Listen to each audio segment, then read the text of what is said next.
आज की क्लास में हम लोग पढ़ने वाले हैं सेट नंबर 7। इसके पहले हम लोगों ने 6 सेट कंप्लीट कर लिया है और आज का यह जो सेट है गणित का 822 GB है। क्या है? 822 GB। तो प्रत्येक वर्ष यूपी बोर्ड जो होता है वह 7 सेट कराता है और आज ये 7वां सेट है। इसके पहले अगर आपने जो नहीं देखा है तो डिस्क्रिप्शन में लिंक है, 1 से लेकर 7 तक पूरा देखिए। और यह तो 2026 के सभी पेपर्स हैं। कितने हैं? 2026 के। इसके अलावा 2025, 2024, 2023, 2022 इन सभी वर्षों के 7 सेट हमने पहले ही कंप्लीट करा दिए हैं। अगर आपने नहीं देखा है तो डिस्क्रिप्शन में लिंक है, वहां से प्लेलिस्ट ओपन करिए, पूरा का पूरा देख लीजिए। ठीक है, चलिए आप बिना देर करते हुए सीधे सेट पे चलते हैं।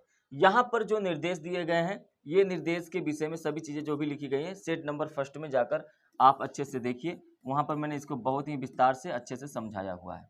ठीक है, अब आगे बढ़ते हैं। और आपको पता है कि इसमें आपको 2 खंड मिलते हैं, खंड अ और खंड ब, जिसमें खंड अ जो सेक्शन ए है, इसमें आपको बहुविकल्पी प्रश्न मिलते हैं, मल्टीपल चॉइस टाइप क्वेश्चंस मिलते हैं। वो भी क्वेश्चन की संख्या यहाँ पे 20 होती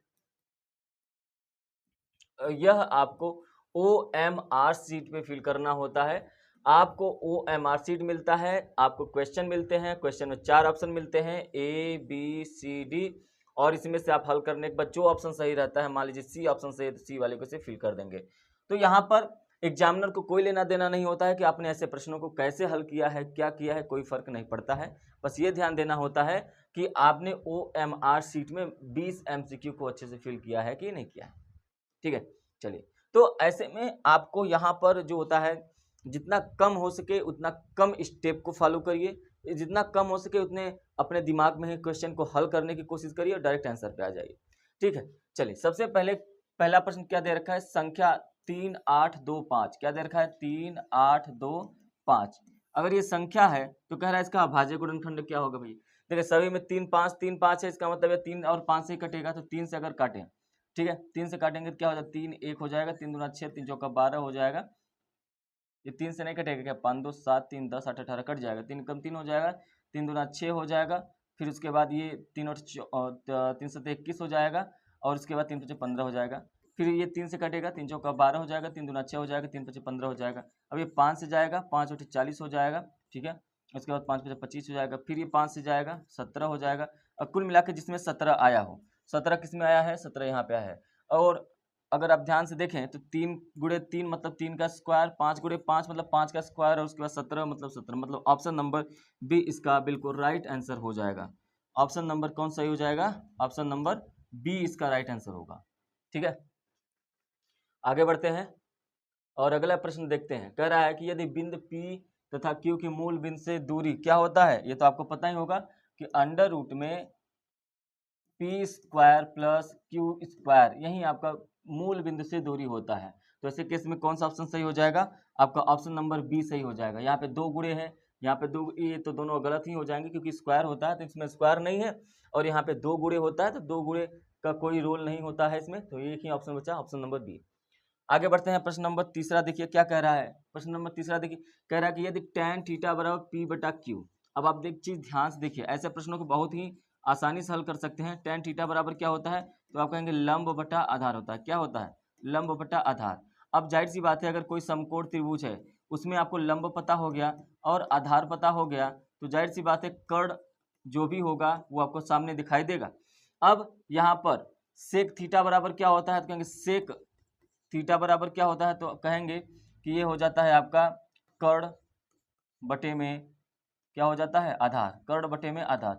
तो अब जाहिर सी बात है कि tan थीटा बराबर पी बटा क्यू दे रखा है। इसका मतलब ये कि लंब आपका पी है और आधार क्या है? क्यू। इसका मतलब ये यहाँ पर भी आधार नीचे है तो क्यू मतलब नीचे आएगा, क्योंकि आधार का मतलब क्यू, तो यहाँ पर भी आधार का मतलब क्यू, लेकिन ऊपर कर्ण है। अच्छा, ऑप्शन अगर आप देखें तो नीचे किसी में भी क्यू नहीं है। यहाँ पे पी है, यहाँ पे कुछ और है, यहाँ पे कुछ और है, यहाँ पे क्यू है, बस एक ही ऑप्शन में क्यू है, इसलिए ऑप्शन नंबर ए सही हो जाएगा।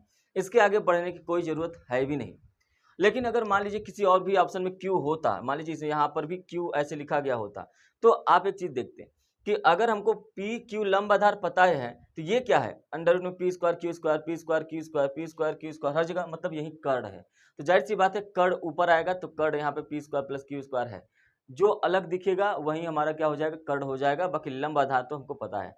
तो प्रश्नों में आपको यहाँ पे त्रिज्याचार्य का माफ करिएगा, वो आपको कर्ण स्क्वायर प्लस आधार स्क्वायर लंब स्क्वायर ये लगाना ही नहीं है, आपको बस अपना दिमाग लगाना है ऐसे प्रश्नों में। आगे बढ़ते हैं। प्रश्न नंबर 4 देखिए, प्रश्न नंबर 4 देखिए क्या कह रहा है, कह रहा है कि sec theta plus minus ten A. तो सेक ए का मतलब क्या होता है, 1 बटा कॉस ए होता है, माइनस टेन ए का मतलब क्या होता है, साइन ए बटे में कॉस ए होता है। ठीक है, ब्रैकेट बंद कर दीजिए और उसके बाद क्या लिखा हुआ है, 1 + sin a लिखा हुआ है। अच्छा, इतना लिखा हुआ है। अब इसके बाद यहाँ पे देखिए कॉस ए अगर दोनों को एलसीएम ले लें तो ये क्या हो जाएगा, 1 - sin a और यहाँ पे क्या लिखा है, 1 + sin a। अच्छा ध्यान से अगर आप देखें, ये a - b, ये a + b बना और इसका मतलब ये बन गया a² - b²। ठीक है, बटे में क्या हो जाएगा, cos a। अगर आप ध्यान से देखें, a का स्क्वायर करिए चाहे क्यूब करिए चाहे 100 कर दीजिए, घात में लगा दीजिए, आएगा एक ही, इसलिए हमने ये लिखा है। तो 1 - sin² a बराबर क्या होता है, cos² a बटे में क्या है, cos a है। तो cos a से cos a कट जाएगा, बचा क्या, cos a। अब देखिए किस ऑप्शन में है cos a, तो कहेंगे ऑप्शन नंबर डी में है। ऑप्शन नंबर डी में cos a है, यही आपका राइट आंसर हो जाएगा। ठीक है, प्रश्न नंबर 5 देखिए, कह रहा है समीकरण युग्म 5x + 8y + 1 = 0 और 3x + 2 और 24/5y + 3/5 = 0 है। इसका हल क्या होगा। देखिए सबसे पहले यहाँ पर ये देखिए a1 b1 c1 हो गया, ये भी a2 b2 और c2 हो गया। तो आप कहते हैं a1 मतलब 5 बटे a2 मतलब 3 बराबर b1 मतलब 8 और बटे में 24/5, 24/5, 5 तो ऊपर चला आएगा। ठीक है, बराबर C1 क्या है, 1 है, बटे में C2 क्या है, 5/3, तो 3 जो है गुणे ऊपर चला जाएगा। अब देखिए 8 × 24 हो जाएगा, ये भी तो आपका क्या आ गया, ये 3/5 है ना, 3 नीचे यहाँ पर हो जाएगा, 5 ऊपर चला जाएगा। तो ये 5/3 बराबर 5/3 बराबर 5/3 और जब तीनों बराबर होते हैं तो ये अपरिमित मान होता है। ठीक है, क्या होता है, अपरिमित मान होता है, इसलिए ऑप्शन नंबर बी सही हो जाएगा। जहाँ पर भी a1/b1 a1/a2 बराबर b1/b2 बराबर c1/c2 होता है, उसका मान अपरिमित होता है। अब यहाँ पर हम थोड़ा सा स्पीड में चल रहे हैं, इसका रीजन ये है कि यह सेट नंबर 7 है और अगर आपने सेट नंबर 1 से लेकर सेट नंबर 6 तक हल किया है तो ऐसे प्रश्नों को आप चुटकियों में उड़ा दे रहे होंगे, क्योंकि सभी के सभी प्रश्न रिपीटेटिव हैं। सभी के सभी प्रश्न क्या है, रिपीटेटिव हैं, दोहराए गए हैं। अब देखिए यहाँ पे कह रहा है कि इसका 10वां पद मतलब क्या होता है, तो आप कहेंगे a + n - 1 × d होता है। अच्छा, a का मान क्या है, a का मान 3/2 है, a का मान 3/2 है, प्लस ब्रैकेट में n का मान क्या है, 10 है, -1, d का मान कितना है, तो कहेंगे 1/2 में से अगर 3/2 घटा दें तो आप कहेंगे क्या आएगा। नहीं समझ में आता है, माइनस प्लस का कोई प्रॉब्लम होता है तो आप सीधे घटा लिया करिए, थोड़ा सा टाइम ले लिया करिए। तो कहेंगे 1 - 3 मतलब 2, क्या आ जाएगा, -2 आएगा, कितना आएगा, -2, तो यहाँ पे लिखेंगे -2 आएगा, है ना, बात समझ में आया। सॉरी -1 आएगा, क्योंकि ये -2 ये नीचे 1 आएगा, तो कहेंगे -1 आएगा, -1 हो गया, बराबर 3/2 प्लस 10 में से गया कितना हो गया, 9। लेकिन यहाँ पे -1 है, इसलिए ये जो प्लस लिखा हुआ है ये आपका -1 हो जाएगा, 3/2 -9 हो जाएगा। अब इसको हल कर दीजिए, 3 - 18 बटे में 2 हो जाएगा और आप देख लीजिए कहाँ पर -15/2 लिखा हुआ है। -15/2 कहाँ पर लिखा हुआ है, ऑप्शन नंबर ए में लिखा हुआ है। अगला प्रश्न देखिए, एक पासे को एक बार उछाला जाता है, एक पासा है, अगर आप उसको एक बार उछा रहे हैं तो कुल पासे की संख्या कितनी होती है, सतहों की संख्या 6, मतलब कुल जो संभावित परिणाम होंगे वो 6 होंगे। लेकिन 4 से अधिक कितने अंक होते हैं, एक तो 5 होता है और एक 6 होता है, मतलब 2 ही अंक होते हैं, तो 2 अनुकूल परिणाम हो जाएगा। तो इसको काट देंगे, 1/3 आ जाएगा, क्या आ जाएगा, 1/3 आ जाएगा। ऑप्शन कहाँ भैया, तुरंत ऑप्शन ढूंढिए, ऑप्शन नंबर सी सही हो जाएगा। इस तरीके से आप प्रश्नों को हल करिए, कोई प्रॉब्लम नहीं होगी। आगे बढ़ते हैं प्रश्न नंबर 7 के बाद। अच्छा, ये प्रश्न नंबर वही प्रश्न है, रिपीट हो गया। तो आगे बढ़ते हैं प्रश्न नंबर 8। देखिए प्रश्न नंबर 8 कह रहा है रमेश और सुरेश, ऐसा प्रश्न हम लोगों ने अभी प्रीवियस पिछले वाले प्रश्नों में पेपर में हल किया कि रमेश और सुरेश 2 मित्र हैं, एक खेल में भाग लेते हैं और यह ज्ञात है कि रमेश के मैच जीतने की प्रायिकता 0.82 है, तो सुरेश की। देखिए जब भी दशमलव में दे, जब भी परसेंटेज में मतलब प्रतिशत में दे, तो आपको करना क्या होता है, हमेशा 100 में से घटा देना होता है। ऐसे प्रायिकता निकालने के लिए आपको हमेशा याद रखना है 100 में से घटा देना होता है। तो 100 में से 0.82 घटाएंगे तो आ जाएगा आपका कितना, आ जाएगा सी 90 18 आ जाएगा, ऑप्शन नंबर सी सही हो जाएगा, ऑप्शन नंबर सी सही हो जाएगा। ठीक है, अब ये क्यों घटाया जाता है, इसके लिए आपको विस्तार से पढ़ने की जरूरत है। और जब ये आप ऐसे ही लगा रहे हैं और ऐसे जो प्रश्न होते हैं या तो 1 नंबर में आता है या बहुत आता है तो 2 नंबर में आता है, तो जब आपको पता है कि ये ऐसे ही लगता है तो 1 नंबर 2 नंबर पाने के लिए आपको पूरा चैप्टर पढ़ने की आवश्यकता नहीं है। ऐसे प्रश्नों को बस ऐसे ही हल कर दीजिए, आपको आंसर मिल जाएगा। अब यहाँ पे देखिए कह रहा है कि त्रिभुज ABC और DEF दो समरूप त्रिभुज है। समरूप त्रिभुज जैसे ही बताए, तो जब भी आपको दो कोण दिया रहे, एक 57 दिया रहे, 75 जो भी दिया रहे, तो आप दोनों को पहले जोड़िए, 57 और 75 को जोड़ दीजिए, कितना है 7 5 12, 7 5 12 1 13, 132। और यही जो 132 आता है ना, ये कुछ भी पूछा रहे आप उसमें बस 180 में से घटा दीजिए। तो जैसे ही 132 को घटाएंगे 180 में से, ये क्या हो जाएगा 8 हो जाएगा, ये 4 48 अंश आ जाएगा आपका correct answer option number C सही हो जाएगा। ऑप्शन नंबर सी इसका बिल्कुल राइट आंसर हो जाएगा। ठीक है, इसमें कोई प्रॉब्लम नहीं है। अब बात ये होता है क्योंकि समरूप त्रिभुज होते हैं तो आपको AECB कुछ भी देखने की जरूरत नहीं है। अगर समरूप त्रिभुज बोलकर दो कोण दे रखा है तो बस उसमें से 180 में से घटा दीजिए दोनों को जोड़ने के बाद, वहीं आपका करेक्ट आंसर होता है। ठीक है, आगे बढ़ते हैं। प्रश्न नंबर 8, अच्छा 9 हो गया, 10, ये 8 तो अभी हो गया है ना, ये 8 अभी हो गया। 10वें पे चलते हैं। 10वें पे कह रहे एक वृत्त का केंद्र O है, इस पर बाह्य बिंदु T से एक वृत्त है, इसका जो केंद्र है वो क्या है, वो O है। इसका एक केंद्र क्या है, O है। कह रहा है एक बाह्य बिंदु T है, यहाँ T से दो स्पर्श रेखाएं खींची जाती है, एक यहाँ पे और एक यहाँ पे। ये आपका M हो गया और ये आपका N हो गया। ठीक है, ये जो स्पर्श रेखा है, तो कह रहा है कि यदि MON, ये आपका MON, ये जो कोण है वो 110 अंश हो, तो बताइए ये कितना होगा, है ना, MTN। तो ये कितना होगा, बस 180 में से घटा देंगे, 180 में से जैसे ही घटाएंगे 70 अंश आ जाएगा। 180 में से घटाएंगे कितना आ जाएगा, 70 अंश आ जाएगा और यही आपका करेक्ट आंसर होगा। रीजन इसका क्या है भाई, रीजन इसका ये है कि जब आप देखें तो ये TMONT, ये आपके पूरा का पूरा चतुर्भुज है और चतुर्भुज में आमने सामने का कोण हमेशा बराबर 180 अंश के बराबर होता है, योग। तो ये 90 है, ये 90 है, 180 हो गया। और ये कितना होगा, अगर ये 110 है तो जाहिर सी बात 180 में से घटा देंगे तो हमारा पता चल जाएगा। तो 180 में से 110 घटाएंगे 70 अंश आएगा। ठीक है, आगे बढ़ते हैं। प्रश्न नंबर 11 देखिए, 21 सेंटीमीटर त्रिज्या वाले एक वृत्त का कोई चाप केंद्र 60 अंश पर कोण अंतरित करता है, तो चाप की लंबाई होता है θ/360 गुणे 2 पाई r होता है। पाई किसी ऑप्शन में नहीं दिया है, इसका मतलब पाई का मान रखना पड़ेगा। थीटा का मान 60 है, गुणे बटे 360 गुणे 2 गुणे 22/7। आर का मान कितना है, 21 सेंटीमीटर गुणे 21। अब इसको काट दीजिए, 6 से इसको काटिए 6 बार जाएगा। ठीक है, 2 से इसको काटिए 3 बार जाएगा, 3 से इसको काटिए 7 बार जाएगा, 7 से इसको काट दीजिए 7 खत्म हो गया, बचा 22 सेंटीमीटर ही इसका आंसर होगा। ऑप्शन नंबर ए सही हो जाएगा। इस तरीके से आपको क्वेश्चन को सॉल्व करना है। अगला प्रश्न देखिए, एक ठोस अर्धगोले पर तल पर खड़े एक बेलन, यहाँ पर देखिए एक ठोस है, एक ठोस अर्धगोला है और इस पर एक बेलन खड़ा हुआ है, लेकिन इस दोनों का आधार बिल्कुल सेम है, दोनों का आधार बिल्कुल सेम है। इसका मतलब दोनों की त्रिज्याएं बिल्कुल सेम होंगी, दोनों की त्रिज्याएं बिल्कुल सेम होंगी। लेकिन प्रश्न में बोला गया है कि त्रिज्याएं 1 सेंटीमीटर है, मतलब त्रिज्या ये भी 1 सेंटीमीटर है, ये भी 1 सेंटीमीटर है। इसका मतलब यहाँ से यहाँ तक की त्रिज्या भी 1 सेंटीमीटर हो जाएगा। ठीक है, आगे कह रहा है बेलन की जो ऊंचाई है, ये जो बेलन की ऊंचाई है ये 2 सेंटीमीटर है, 2 सेंटीमीटर है।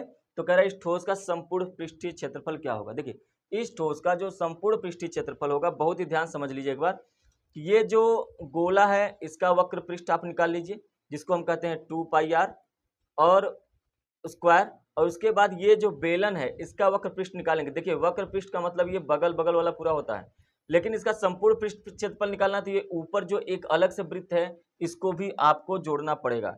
तो ये आपको ध्यान रखिएगा, ये प्रश्न आपको 4 नंबर में भी देता है, यही प्रश्न आपको 2 नंबर में भी पूछ सकता है, और देखिए ऑप्शन वाले में भी पूछा है। तो अब आपको करना क्या पड़ेगा, ऐसे प्रश्न को हल करने पे जो मैंने बताया उसको आप अच्छे से लिख लीजिए। 2 पाई r स्क्वायर हो जाएगा, क्या अर्धगोले का वक्र पृष्ठ हो जाएगा 2 पाई r स्क्वायर। ठीक है, अब यहाँ पे लिखने की जरूरत नहीं है, आप अपने समझ गए होंगे इतनी सी बात। तो अगर आप लिखने जाएंगे स्टेप बाय, एग्जामिनर स्टेप थोड़ी देख रहा है कि आपको कौन कौन से स्टेप फॉलो किए हैं, आपको बस आंसर से मतलब है। तो वक्र पृष्ठ इसका क्या होता है, कहेंगे 2 पाई आर स्क्वायर होता है सर। बेलन का वक्र पृष्ठ क्या होता, वक्र पृष्ठ क्या होता है, तो कहेंगे 2 पाई आर एच होता है सर। लेकिन ये ऊपर भी एक वृत्त है, तो वृत्त का क्या हो जाएगा, तो कहेंगे पाई आर स्क्वायर हो जाएगा इसका क्षेत्रफल। ठीक है, ठीक है, पाई आर स्क्वायर और 2 पाई आर स्क्वायर दोनों जोड़ देंगे, 3 पाई आर स्क्वायर हो जाएगा प्लस 2 पाई आर एच बचा हुआ है। दोनों में पाई आर कॉमन है, पाई आर कॉमन ले लीजिए, बचेगा 3r प्लस 2h। अब सबका मान देखिए, क्योंकि सभी में पाई दे रखा है तो पाई का मान नहीं रखना है। पाई आर का मान कितना है, एक ही है, 3 गुणे आर का मान एक है प्लस 2 गुणे एच का मान कितना है, 2 सेंटीमीटर। पाई में एक का गुणा करेंगे पाई हो जाएगा, 3 एक कम 3 हो जाएगा और 2 दूनी 4 हो जाएगा। कितना आ गया, 7 पाई आ गया। और ये किस ऑप्शन में है, तो आपने 7 पाई ऑप्शन नंबर बी में है। यही आपका करेक्ट आंसर हो जाएगा। यहाँ तक कोई तकलीफ नहीं होनी चाहिए। ये प्रश्न जो है 12 नंबर वाला जो प्रश्न है, ये आपका बहुत अच्छे से आपको समझ में आया होगा। अब यहाँ देखिए प्रश्न नंबर 13 देखिए, कह रहा है कि एक त्रिभुज है एबीसी। तो हमने एक पहले त्रिभुज बना लिया, हमारा काम है पहले एक त्रिभुज बनाना, तो हमने एक त्रिभुज बना लिया एबीसी। अब यहाँ पे ये जो ए बी और ये जो सी है, ये जो त्रिभुज एबीसी है, इसमें ई एफ भी एक लाइन है। ई एफ कह रहा है ये दोनों क्या है, पैरेलल है, समांतर है। कह रहा है बी ई 6.9, ये 6.9 है। ए एफ 1.7 है, सी एफ 5.1 है। तो बताइए ए ई का मान, ये एक्स का मान निकालना है। कोई बात नहीं, एक्स बटे 6/9, एक्स बटे 6.9 बराबर हो जाएगा ए एफ बटे एफ सी। ये क्या हो जाएगा, 1.7 बटे में 5.1। तो दशमलव दशमलव कट जाएगा, तो आप कहेंगे 17 या 51 होता है भैया, 17 या 51, ये 1 हो गया या 3 हो गया।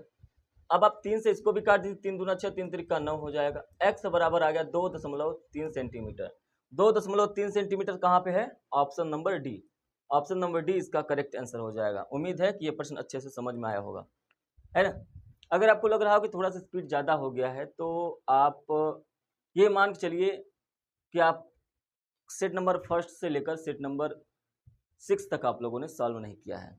अगर डायरेक्ट आप इस सेट पर आ गए हैं, तो अगर आपने सेट नंबर 1 से लेकर 6 तक सॉल्व किया होता, तो अभी ये प्रॉब्लम नहीं हो रही होती। अगर प्रॉब्लम नहीं हो रही है, आपको समझ में आ रहा है, तो बहुत अच्छी बात है। अगला प्रश्न कह रही है कि एक बिंदु P से किसी वृत्त के केंद्र O की दूरी 6.5 सेंटीमीटर है। P की स्पर्शरेखा की लंबाई इतनी है, तो वृत्त की त्रिज्या क्या होगी। देखिए यहाँ पर प्रश्न की जो आकृति बनेगी वो इस प्रकार बनेगी, मुझे तो समझ में आ गया है। देखिए ये अब यहाँ पे कह रहा है कि बिंदु P से किसी वृत्त के केंद्र O की दूरी, ये केंद्र O है, और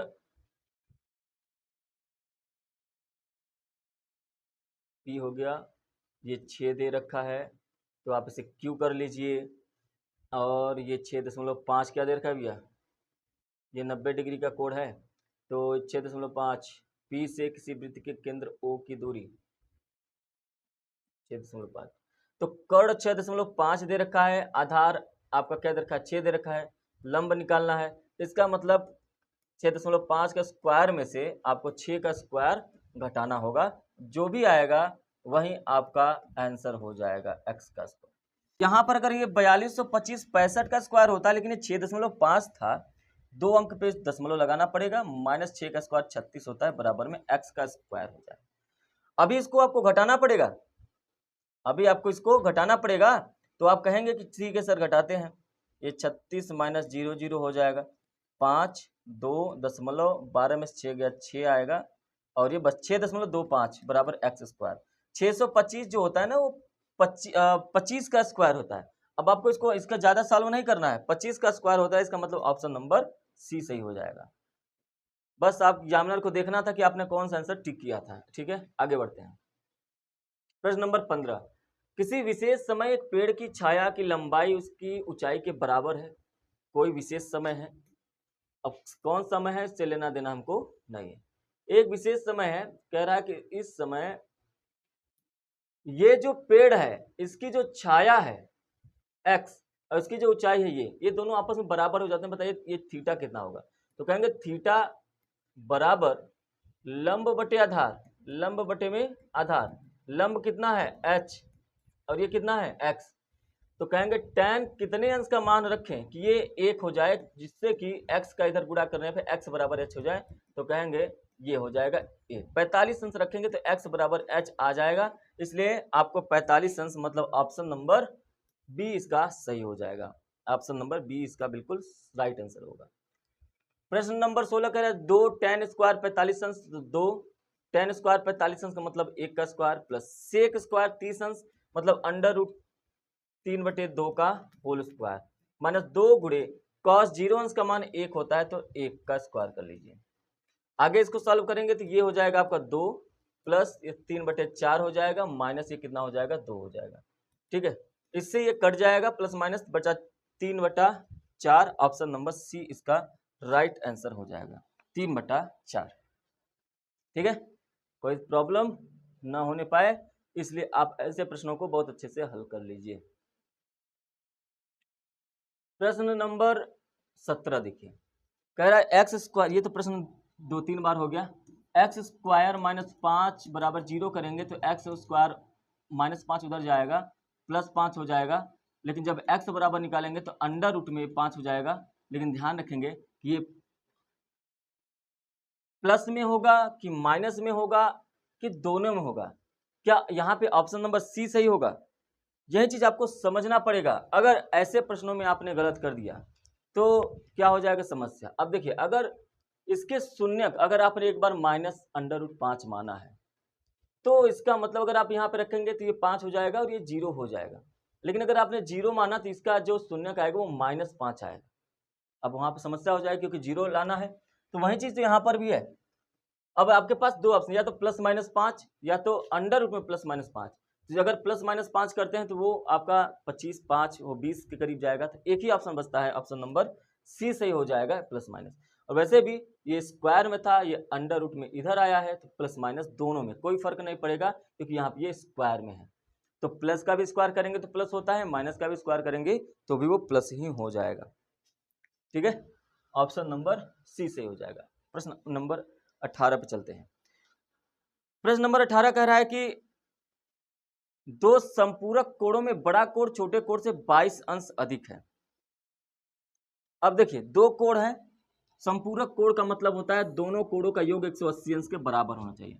अगर कह रहा है छोटा कोण से 22 अंश अधिक, जो छोटा कोण अगर x है तो बड़ा कोण x से 22 अंश अधिक हो जाएगा। तो छोटा कोण और बड़ा कोण दोनों को जोड़ देंगे तो ये 180 के बराबर हो जाएगा क्योंकि संपूरक कोण है। x 2x हो जाएगा, 22 को आप उधर भेज दीजिए, 180 में से 22 को घटाएंगे, x बराबर क्या हो जाएगा, 22 में से इसमें से 22 घटा दीजिए, 10 में से 2 गया 8 हो जाएगा, 7 में से 2 गया 5 हो जाएगा, और ये 1 हो जाएगा, बट्टे में 2 हो जाएगा, 2 नीचे आ जाएगा, 2 से 14 हो जाएगा, दोनों 18 हो जाएगा। अगर x का मान जो छोटा मान है वो 79 आया है, अगर आपने यहाँ पे अगर ऑप्शन में 79 होता अगर आप लगा देते तो गलत हो जाता, क्योंकि बड़े कोण का मान पूछा है, छोटे कोण का मान 79 आया है, तो इसमें आप 22 जोड़ेंगे तभी ना ये बड़ा वाला कोण बनेगा जो हमने यहाँ माना था। तो 79 प्लस 22, 9 2 11, लास्ट में 1 होना चाहिए, इसलिए आप ऑप्शन नंबर बी पर जाएंगे, 101 इसका राइट आंसर हो जाएगा। आगे बढ़ेंगे, प्रश्न नंबर 19 को देखते हैं। निम्नलिखित बारंबारता बंटन का माध्यिका वर्ग क्या होगा। माध्यिका वर्ग तो आप हल्के में ले लिए होंगे, बहुत ही हल्के में लगा रहे होंगे, है ना। तो कहेंगे भैया ये ठीक है, 6 है, 8 जोड़ दिए 14 हो गया, और यहाँ पे 7 है, 7 4 गया 21 हो गया, 21 के बाद इसमें जोड़ दीजिए 31 हो गया, 31 में जोड़ दीजिए 36 हो गया। 36 में जैसे ही आप 2 से भाग देंगे आएगा आपका 18। तो 18 से बड़ा जो होगा वो है आपका 21, और 21 के सामने वाला है 20 से 30, मतलब ऑप्शन नंबर सी सही हो जाएगा। दो पासे हैं एक साथ उछाले जाते हैं, जब भी दो पासे एक साथ उछाले जाते हैं उनका जो कुल योग होता है वो 36 होता है। करक संख्याओं का योग 13 आने की प्रायिकता क्या होगी। अब देखिए, यहीं पर छोटी छोटी बातें आपको ध्यान में रखनी चाहिए कि अगर इसी बात है तो 13 का मतलब 7 6 13 होता है। अब 7 एक तरफ तो आएगा नहीं, कभी क्या आएगा, कभी नहीं आएगा। 13 आने के लिए अगर दोनों तरफ 6 6 भी आ गया तो क्या आ जाएगा, 12 आ जाएगा। क्या आ जाएगा, 12, 6 + 6 12। अब ऐसे कंडीशन में आपके पास ऑप्शन है 0, क्या है 0। अगर ये 0 नहीं होता तो ये सवाल गलत हो जाता। अगर ये 0 नहीं होता तो ये सवाल आपके गलत हो जाते, लेकिन यहां पर आपका सवाल जो है डी ऑप्शन देकर बचा लिया गया है, क्योंकि यहाँ पर प्रायिकता 0 होगी, क्योंकि पासे का जो अधिकतम योग होगा वो तो 12 होगा, और यहाँ पे 13 पूछा है, तो ऑप्शन नंबर क्या हो जाएगा, डी सही हो जाएगा। अभी सेट नंबर 2 या 3 में एक ऐसा प्रश्न पूछा था जिसमें जोकर के आने की प्रायिकता पूछा गया था। वहां पर भी मैंने बताया था कि प्रश्न डाउट में है, क्योंकि ऑप्शन नहीं मिल रहे थे। प्रश्न लगाने का तरीका 2 था, मैंने दोनों तरीका आपको बताया था, लेकिन वहां पे ऑप्शन नहीं मिल रहे थे, इसलिए वो प्रश्न जो है गलत माना गया था। लेकिन यहाँ पर ऑप्शन में 0 दे रखा है, इसलिए आंसर इसका 0 हो जाएगा। ठीक है, माइनस में आंसर नहीं आता है भाई। आगे बढ़ते हैं प्रश्न नंबर, अच्छा खंड अ खत्म हो गया, अब बारी है खंड ब की। खंड ब में आपको देखिए सबसे पहले सभी खंड करने, जितने भी प्रश्न दिए गए हैं वर्णनात्मक प्रश्नों की बारी है। याद रखना प्रश्न नंबर 1 है, ये प्रश्न नंबर 1 है, और प्रश्न नंबर 1 में सभी प्रश्न करने होते हैं। जिसे पहला यहाँ पे दे रखा है ABCDEF, पूरा प्रश्न दे रखा है और आपको सभी प्रश्न करने होते हैं। जल्दी जल्दी सभी प्रश्नों को हल करेंगे। कह रहा है कि बिंदुओं -4,2, पहले पहला प्रश्न हल करते हैं। बिंदुओं -4,2 तथा 5,6 को जोड़ने वाले रेखाखंड के मध्य बिंदु का निर्देशांक। तो देखिए मध्य बिंदु का निर्देशांक ये दे रखा है। मध्य बिंदु का निर्देशांक क्या होता है, तो आप कहेंगे x1 + x2 बटे में क्या होता है 2। ये मध्य बिंदु का निर्देशांक होता है, लेकिन किसका होता है, ये x का होता है। किसका होता है, ये x का। अच्छा ये बात बताइए, यहाँ पर आपको x, y दे रखा है, y का मान तो 4 दे रखा है, कोई फर्क नहीं पड़ता है, लेकिन x का मान x/8 दे रखा है। इसका मतलब इसका मान कितना दे रखा है, x/8 बराबर ये x1 कितना है, ये x1 y1 है, ये x2 y2 है। x1 का मान -4 दे रखा है, प्लस x2 का मान 5 हो गया बटे में 2। ठीक है, तो x बराबर क्या हो जाएगा, 5 में से 4 कटेंगे 1/2 हो जाएगा, 8 उधर गुणा कर देंगे, तिरिया गुणा 8 हो जाएगा, काट देंगे 4 आ जाएगा। तो कहेंगे x का जो मान आ गया वो कितना आ गया 4। तो यही आपका क्या हो जाएगा, आंसर हो जाएगा। ठीक है, यही आंसर हो जाएगा, क्योंकि आपको प्रश्न में पूछा था x का मान ज्ञात करिए। बस इतना ही करना है। ये सभी 2-2 नंबर के प्रश्न हैं, ध्यान रखिएगा। आगे बढ़ते हैं।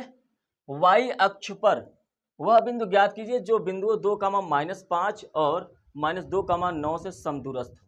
अगर y अक्ष पे है तो इसका मतलब जो x होगा वो 0 होगा। अब यहाँ पे समदूरस्थ की बात हो रही है, मान लेते हैं वो बिंदु यहाँ पे है। ठीक है, अगर ये बिंदु है तो x 0 हो जाएगा, y अक्ष पे है तो y आपका y ही रहेगा। यहाँ से एक बिंदु यहाँ पर है और यहाँ से एक बिंदु यहाँ पे है, लेकिन ध्यान देना है कि दोनों बिंदु जो है, दोनों ये दूरी आपस में बराबर है। और अगर ये a है, ये b है, इसको मान लेते हैं p। ये a का मान 2,-5 और b का मान -2,9 है, तो ये आपका x1 और ये y1, तो ये x2 और y2 हो जाएगा। ठीक है, आपको यहाँ से दूरी निकालना है ना, इसको x1 y1 निकालिए तो x2 y2 चेंज होता रहेगा। ठीक है, ऐसे करिए, क्योंकि ये मान हमेशा सेम रहेगा। तो यहाँ पे ये x1 y1 अगर इसको मान लेते हैं तो ये x2 y2 हो जाएगा। जब हम a से लेकर p तक के बीच की a निकालेंगे तब। ठीक है, और उस कंडीशन में ये भी x1 y1 होगा, तो यह x2 y2 होगा जब p से b की दूरी निकालेंगे। इसका मतलब आप कह सकते हैं कि AP बराबर BP, इन दोनों के बीच की दूरी बराबर होगी। ठीक है, तो अंडर रूट में ये होता है x2 - x1 का whole square plus y2 - y1 का होल स्क्वायर बराबर, इधर क्या हो जाएगा, इधर हो जाएगा अंडर रूट में x2 - x1 का whole square plus y2 - y1 का होल स्क्वायर। अब यहाँ पे ध्यान रखिएगा कि ये दोनों अंडर रूट आपस में कट जाएंगे। अब सभी का मान लिख लेंगे। यहाँ पर देखिए ध्यान से कि सबसे पहले AP के लिए अगर देखें, AP के लिए है ना, तो कहेंगे भैया x1 और y1 तो सेम रहेगा, और BP के लिए भी x1 और y1 का मान सेम रहेगा, ये नहीं बदलता है। ठीक है, क्योंकि x1 y1 वहीं, x1 का मान 0, y1 का मान y, यहाँ पर भी x1 का मान 0 और y1 का मान y। लेकिन यहाँ पे x2 y2 दूसरा है, x2 y2, x2 का मान 2 है, y2 का मान -5 है, और यहाँ पर भी x2 y2, x2 का मान कितना है, -2 है, और y2 का मान कितना है, तो कहेंगे 9 है। अब इन्हीं मान को यहाँ पर रखेंगे और हल कर लेंगे।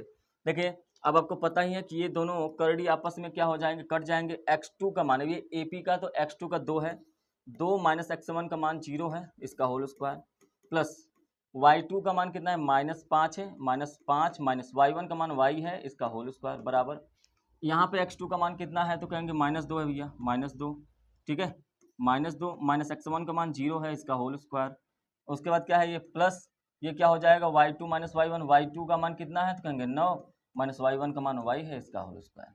इतना हल करेंगे तो अब इसके आगे क्या करेंगे तो कहेंगे ये हो जाएगा 2 का स्क्वायर तो 4 हो जाएगा, प्लस ये a square plus minus B square का मान हो जाएगा a स्क्वायर मतलब 25 प्लस बी स्क्वायर मतलब y का स्क्वायर, -2ab होगा, लेकिन माइनस में ये माइनस भी आ जाएगा तो प्लस हो जाएगा 10y बराबर, ये देखिए ये भी 4 हो जाएगा, ठीक है, प्लस 9 का स्क्वायर 81 होगा, a square plus B square -2ab हो जाएगा, y स्क्वायर से y स्क्वायर कट जाएगा, 4 से 4 कट जाएगा। अब देखिए 10y यहाँ पे है, 18y को यहाँ पर ला दीजिए, 10y प्लस 18y बराबर में 81 माइनस 25, 10 और 18 जोड़ देंगे तो कितना हो जाएगा 28y हो जाएगा और ये 81 में से 25 घटाई, 11 में से 5 गया कितना हो जाएगा, कहेंगे 6 हो जाएगा, 7 में से 2 गया कितना हो जाएगा 5, तो y बराबर क्या हो जाएगा तो कहेंगे 56/28 हो जाएगा, और इसको काट देंगे तो 2 बार चला जाएगा, तो x का मान कितना आ गया 2।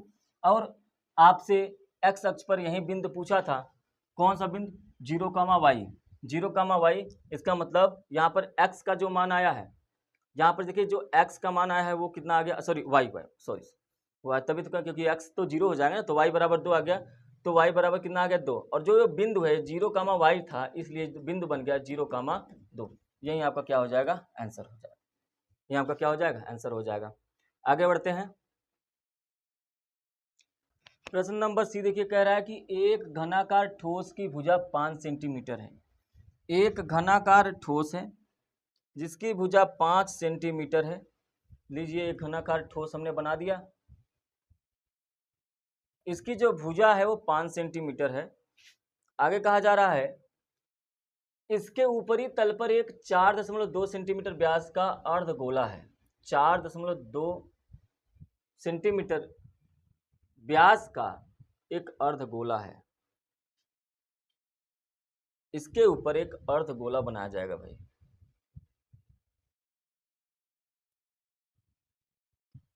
ये देखिए हमको अर्धगोला बनाना है ना,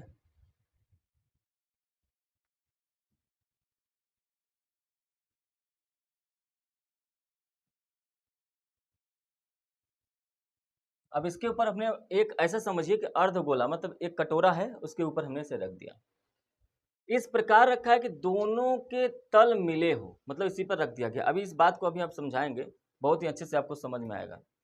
अब यहाँ पे देखिए दोनों का तल मिला है, मतलब यहाँ से, एक मिनट, ये एक अर्धगोला है, क्या है ये एक अर्धगोला है। अब इस बात को आप अच्छे से समझ जाएंगे। अभी इस चित्र का काम आपको 6 नंबर, अभी देखिए दो यही प्रश्न 2 नंबर का है ना, अभी आपको ऐसा ही प्रश्न आपको 6 नंबर में भी मिलेगा। कहाँ मिलेगा, 6 नंबर में भी। देखिए आगे प्रश्न में क्या कह रहा है कि दोनों के तल मिले हुए इस ब्लॉक का संपूर्ण पृष्ठीय क्षेत्रफल क्या होगा। अब देखिए संपूर्ण पृष्ठीय क्षेत्रफल में एक तो इसका संपूर्ण पृष्ठ क्षेत्रफल ले लेंगे, ये जो घन है, उसके बाद इस अर्धगोले का संपूर्ण वक्र पृष्ठ ले लेंगे। लेकिन आपको एक चीज ध्यान रखना है, जब आप इस अर्धगोले को इस पे नहीं रखे थे, इस बात को ध्यान समझिए, लास्ट में इसका फिर से काम लगेगा, जब आप इस अर्धगोले को इस पे आप नहीं रखे थे, तब इसका 6a² जो इसका वक्र पृष्ठ निकाला गया था, ये पूरा का निकला था, जो इसका ऊपरी सतह है इसका भी, लेकिन जैसे ही आपने रखा तो इसका ऊपरी सतह में ये जो वृत्त का पार्ट है इतना तो ढक गया ना, मतलब इसको फिर से माइनस करना पड़ेगा, ये बात आपको समझाना था।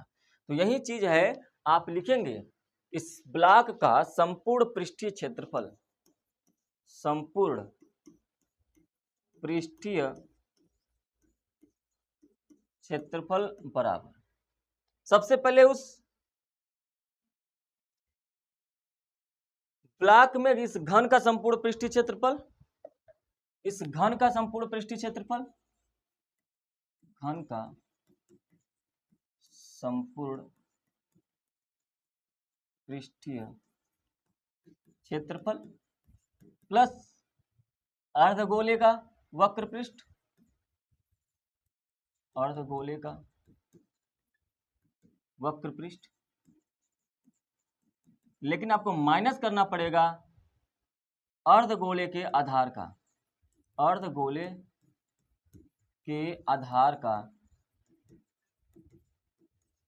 क्षेत्रफल, ये घटाना पड़ेगा। ठीक है, इतनी सी बात आपको समझ में आ गई। अब पता है आपको, ये पता है घन का संपूर्ण पृष्ठीय क्षेत्रफल 6a² प्लस अर्धगोले का वक्र पृष्ठ होता है 2πr² माइनस गोले का जो आधार है, आधार का क्षेत्रफल क्या होता है πr²।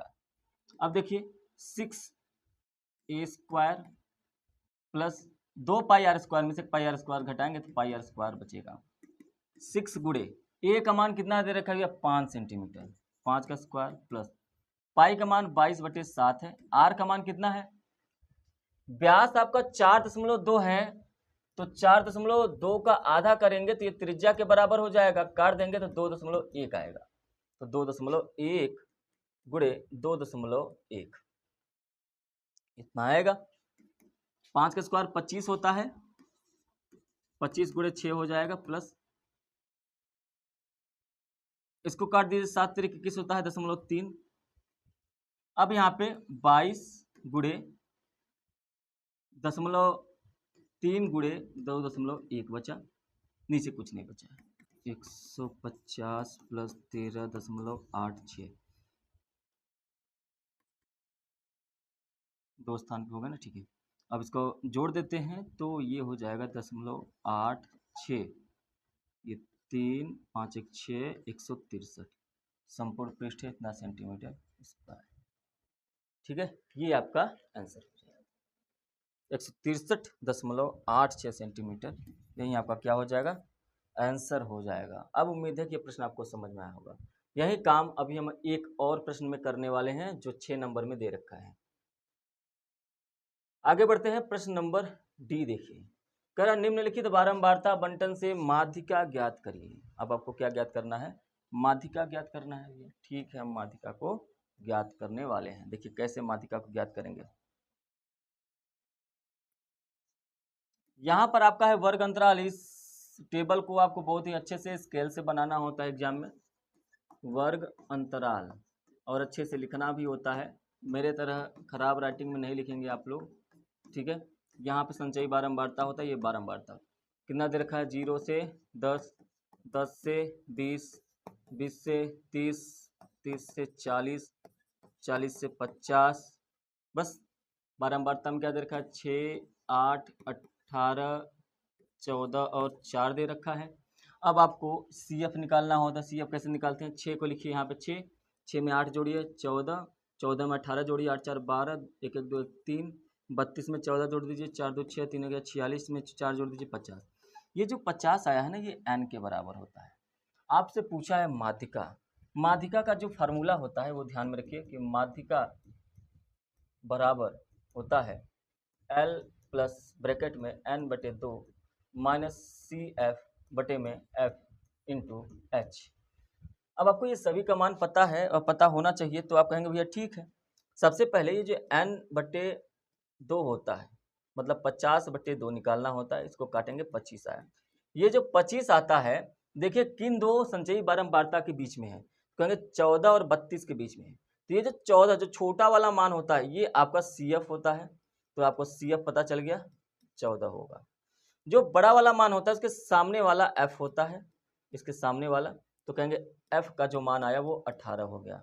और इसके सामने वाले में ये जो वर्ग होता है यही आपका क्या होता है माध्यक वर्ग होता है, और ये L होता है, तो L बराबर क्या आ गया 20 आ गया। और यही 30 में से 20 घटा देंगे तो H आ जाएगा 10। तो सभी का मान हमको पता चल गया है, माध्यिका निकालना है, मान रख देंगे।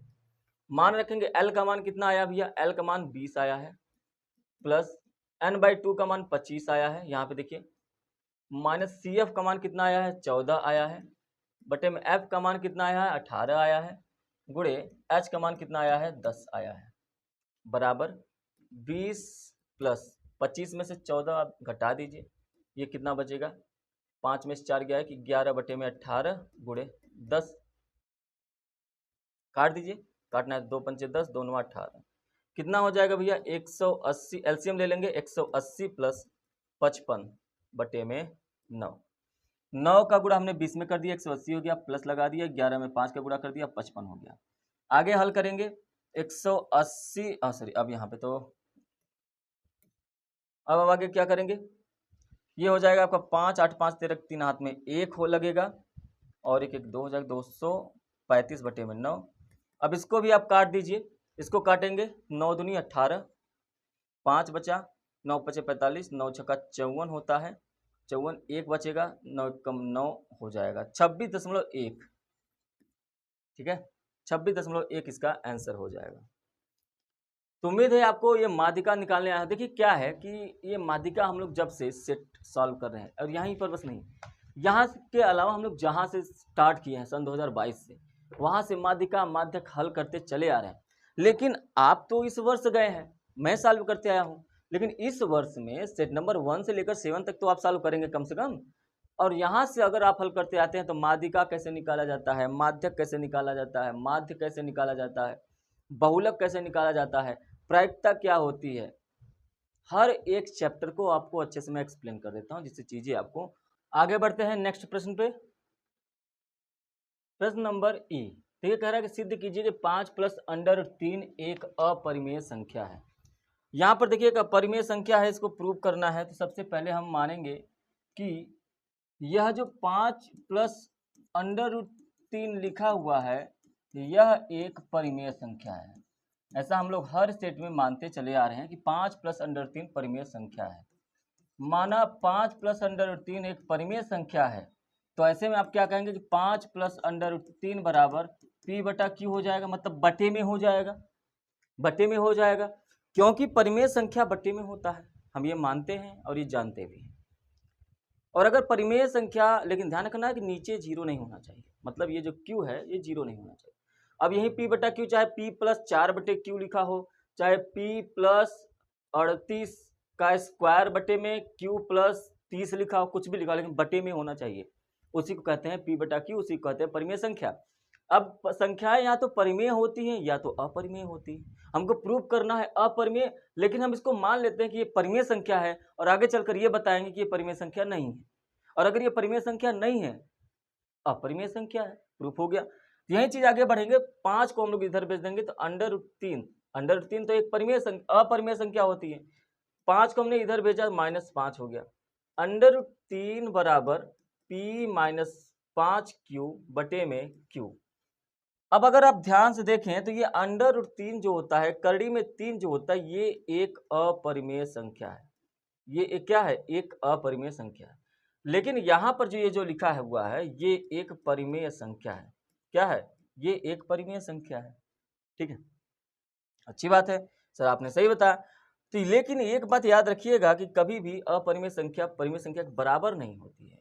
अगर ये बराबर नहीं है तो जो हमने माना था कि ये परिमेय संख्या है, तो इस बात का विरोधाभास हो रहा है कि परिमेय संख्या नहीं है, अतः यह एक परिमेय संख्या है। आप अपने लैंग्वेज में लिख दीजिए कि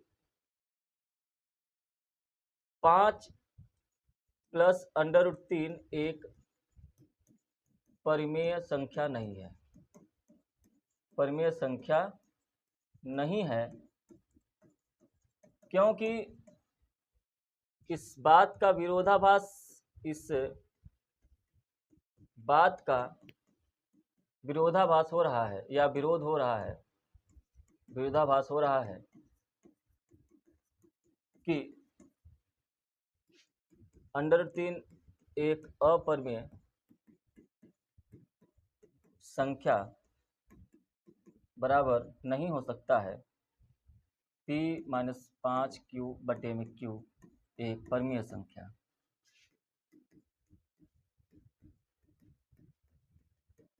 ठीक है, इस तरीके से आप लिख दीजिए, काम हो गया। अतः लास्ट में लिख दीजिए, अतः 5 + √3 एक परिमेय संख्या है।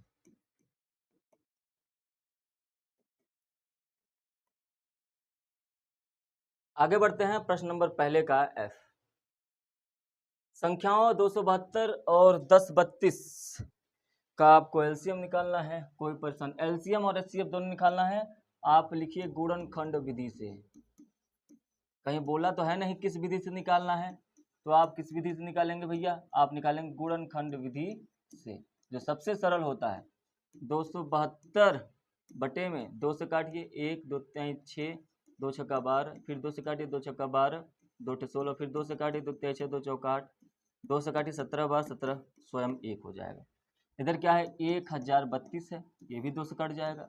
2 से काटिए, 2 पंचे 10, 2 एकम 2, 2 छक्का 12, फिर 2 से काटिए, 2 दूनी 4, तो पंचे 10, 2 अट्ठे 16 हो जाएगा। फिर 2 से काटिए, 2 एकम 2, 2 दूनी 4 और दोनों 18। अब ये 3 से कटेगा, 3 चौका 12, 3 त्रिका 9 और 43 स्वयं से कटेगा 1। बस 2 ही अंक है। तो हमको अब एलसीएम और एचसीएफ निकालना है। एलसीएम, 1 मिनट, एलसीएम और एचसीएफ निकालना है। तो सबसे पहले आप HCF निकालें। HCF के पहले आप एक काम करिए, इसके पहले कि आप 272 के बराबर ने क्या क्या गुणनखंड निकाला हुआ है? भाज्य गुणनखंड 2 गुणे 2 गुणे 2 गुणे 2, 4 बार 2 है, फिर 17 है। और 1032 के बराबर आपने क्या निकाला है? कहेंगे 2 गुणे 2 गुणे 2 गुणे 3 गुणे 43। अच्छा, एक बात याद रखिएगा, अब यहाँ पर आप लिखिए HCF बराबर और LCM बराबर, ये मस है, ये लस है। तो आप कहेंगे अगर HCF निकाले तो जो जो मिल रहा है, क्या क्या मिल रहा है भाई? इसमें अगर आप देखें तो ये 2 मिल रहा है, फिर एक और 2 मिल रहा है, फिर एक और 2 मिल रहा है, इसके अलावा अब कुछ नहीं मिल रहा है। जो मिल रहे होते हैं 2 गुणे 2 गुणे 2, वही आपका HCF होता है, मतलब 8 इसका HCF आएगा। लेकिन एलसीएम जो मिल रहे हैं 2 गुणे 2 गुणे 2, इसके अलावा जो नहीं मिल रहे हैं, क्या नहीं मिल रहा है? एक और 2 यहाँ पे नहीं मिल रहा है, 17 नहीं, एक यहाँ पे 3 है, और क्या है 17 है, और क्या है 43 है। उसको भी गुणा कर लेंगे और इन सब का गुणा करेंगे तो कितना आएगा भाई? 35,088 आ जाएगा। 35,088 इन सब का गुणा करने पर आ जाएगा। ठीक है, यही आपका आंसर हो जाएगा। बहुत ही आसान प्रश्न है, आप इसको अच्छे से हल कर सकते हैं। आगे बढ़ेंगे, अब आते हैं प्रश्न नंबर दूसरे का ए। अच्छा, यहाँ पर बहुलक निकालना है। बहुलक का फॉर्मूला आपको पता ही होगा। यहाँ पे ध्यान समझ लीजिए कि ये प्रश्न नंबर पहले तो 2 है, प्रश्न नंबर 2 है, और प्रश्न नंबर 2 में साफ साफ बोला है आपको, क्या बोला है कि किन्हीं 5 खंडों को हल करिए। आपको सिर्फ और सिर्फ 5 खंड हल करने हैं। कितने हल करने हैं? 5 खंड हल करने हैं। आपको प्रश्न कितने मिलेंगे? आपको टोटल 6 प्रश्न मिलेंगे। तो बहुलक वर्ग निकालना है तो पहले आप ग्राफ बना लीजिए, क्योंकि कॉपी में तो आपको ग्राफ बनाना ही पड़ता है और आपको बनाना ही पड़ेगा।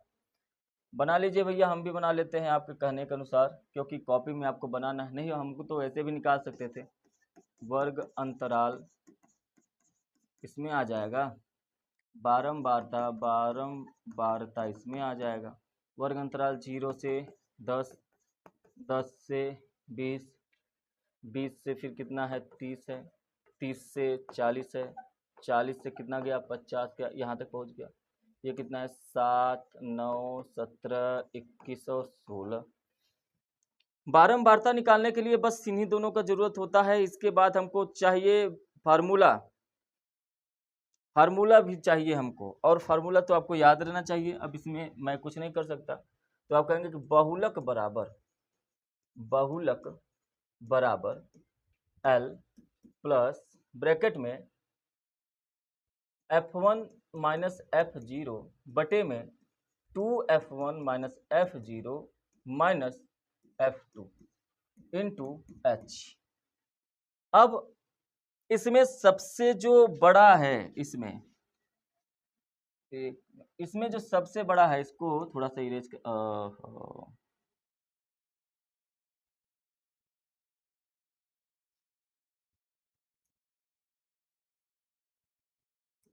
इसमें जो सबसे बड़ा है कौन सा नंबर है? तो कहेंगे 21 है। यही 21 आपका F1 होता है, F1 के पहले जो आता है वो F0 हो जाएगा, F1 के बाद जो आता है वो F2 हो जाएगा। इतना आपको पता चला।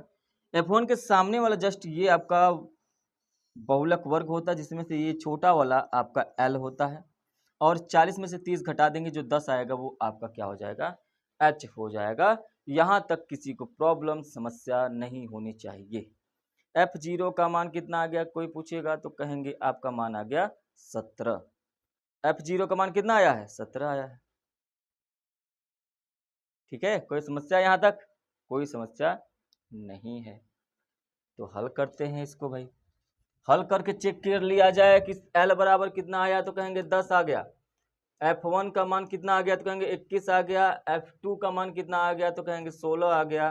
और F0 का मान कितना आ गया, तो 17 आ गया। और कुछ चाहिए क्या, और कुछ चाहिए ही नहीं। H चाहिए, H का मान कितना आ गया, 10 आ गया। ये L है, L का मान 30 है। चलिए हल करते हैं। L का मान 30 है, प्लस F1 का मान कितना है भैया, 21, माइनस F0 का मान कितना है भैया, 17, बटे में 2 गुणे 21 माइनस 17 माइनस 16 इंटू H 10।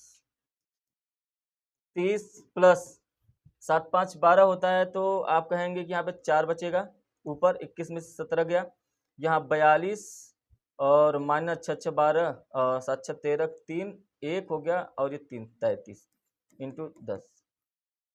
और इसको आगे हल करें तो ये 30 प्लस 40, 10 का गुणा हमने ऊपर कर दिया, 42 में से आप 33 घटा दीजिए, 12 में से 3 जाएगा तो 9 बचेगा, और यही 9 नीचे रहेगा। 9 का गुणा करिए इसमें, यहाँ पे कर देते हैं, तो 270 प्लस 40 बटे में 9 आएगा, और ये क्या हो जाएगा, 0 7 4 11, और ये 310 बटे में 9, भाग दीजिए, 9 3 27,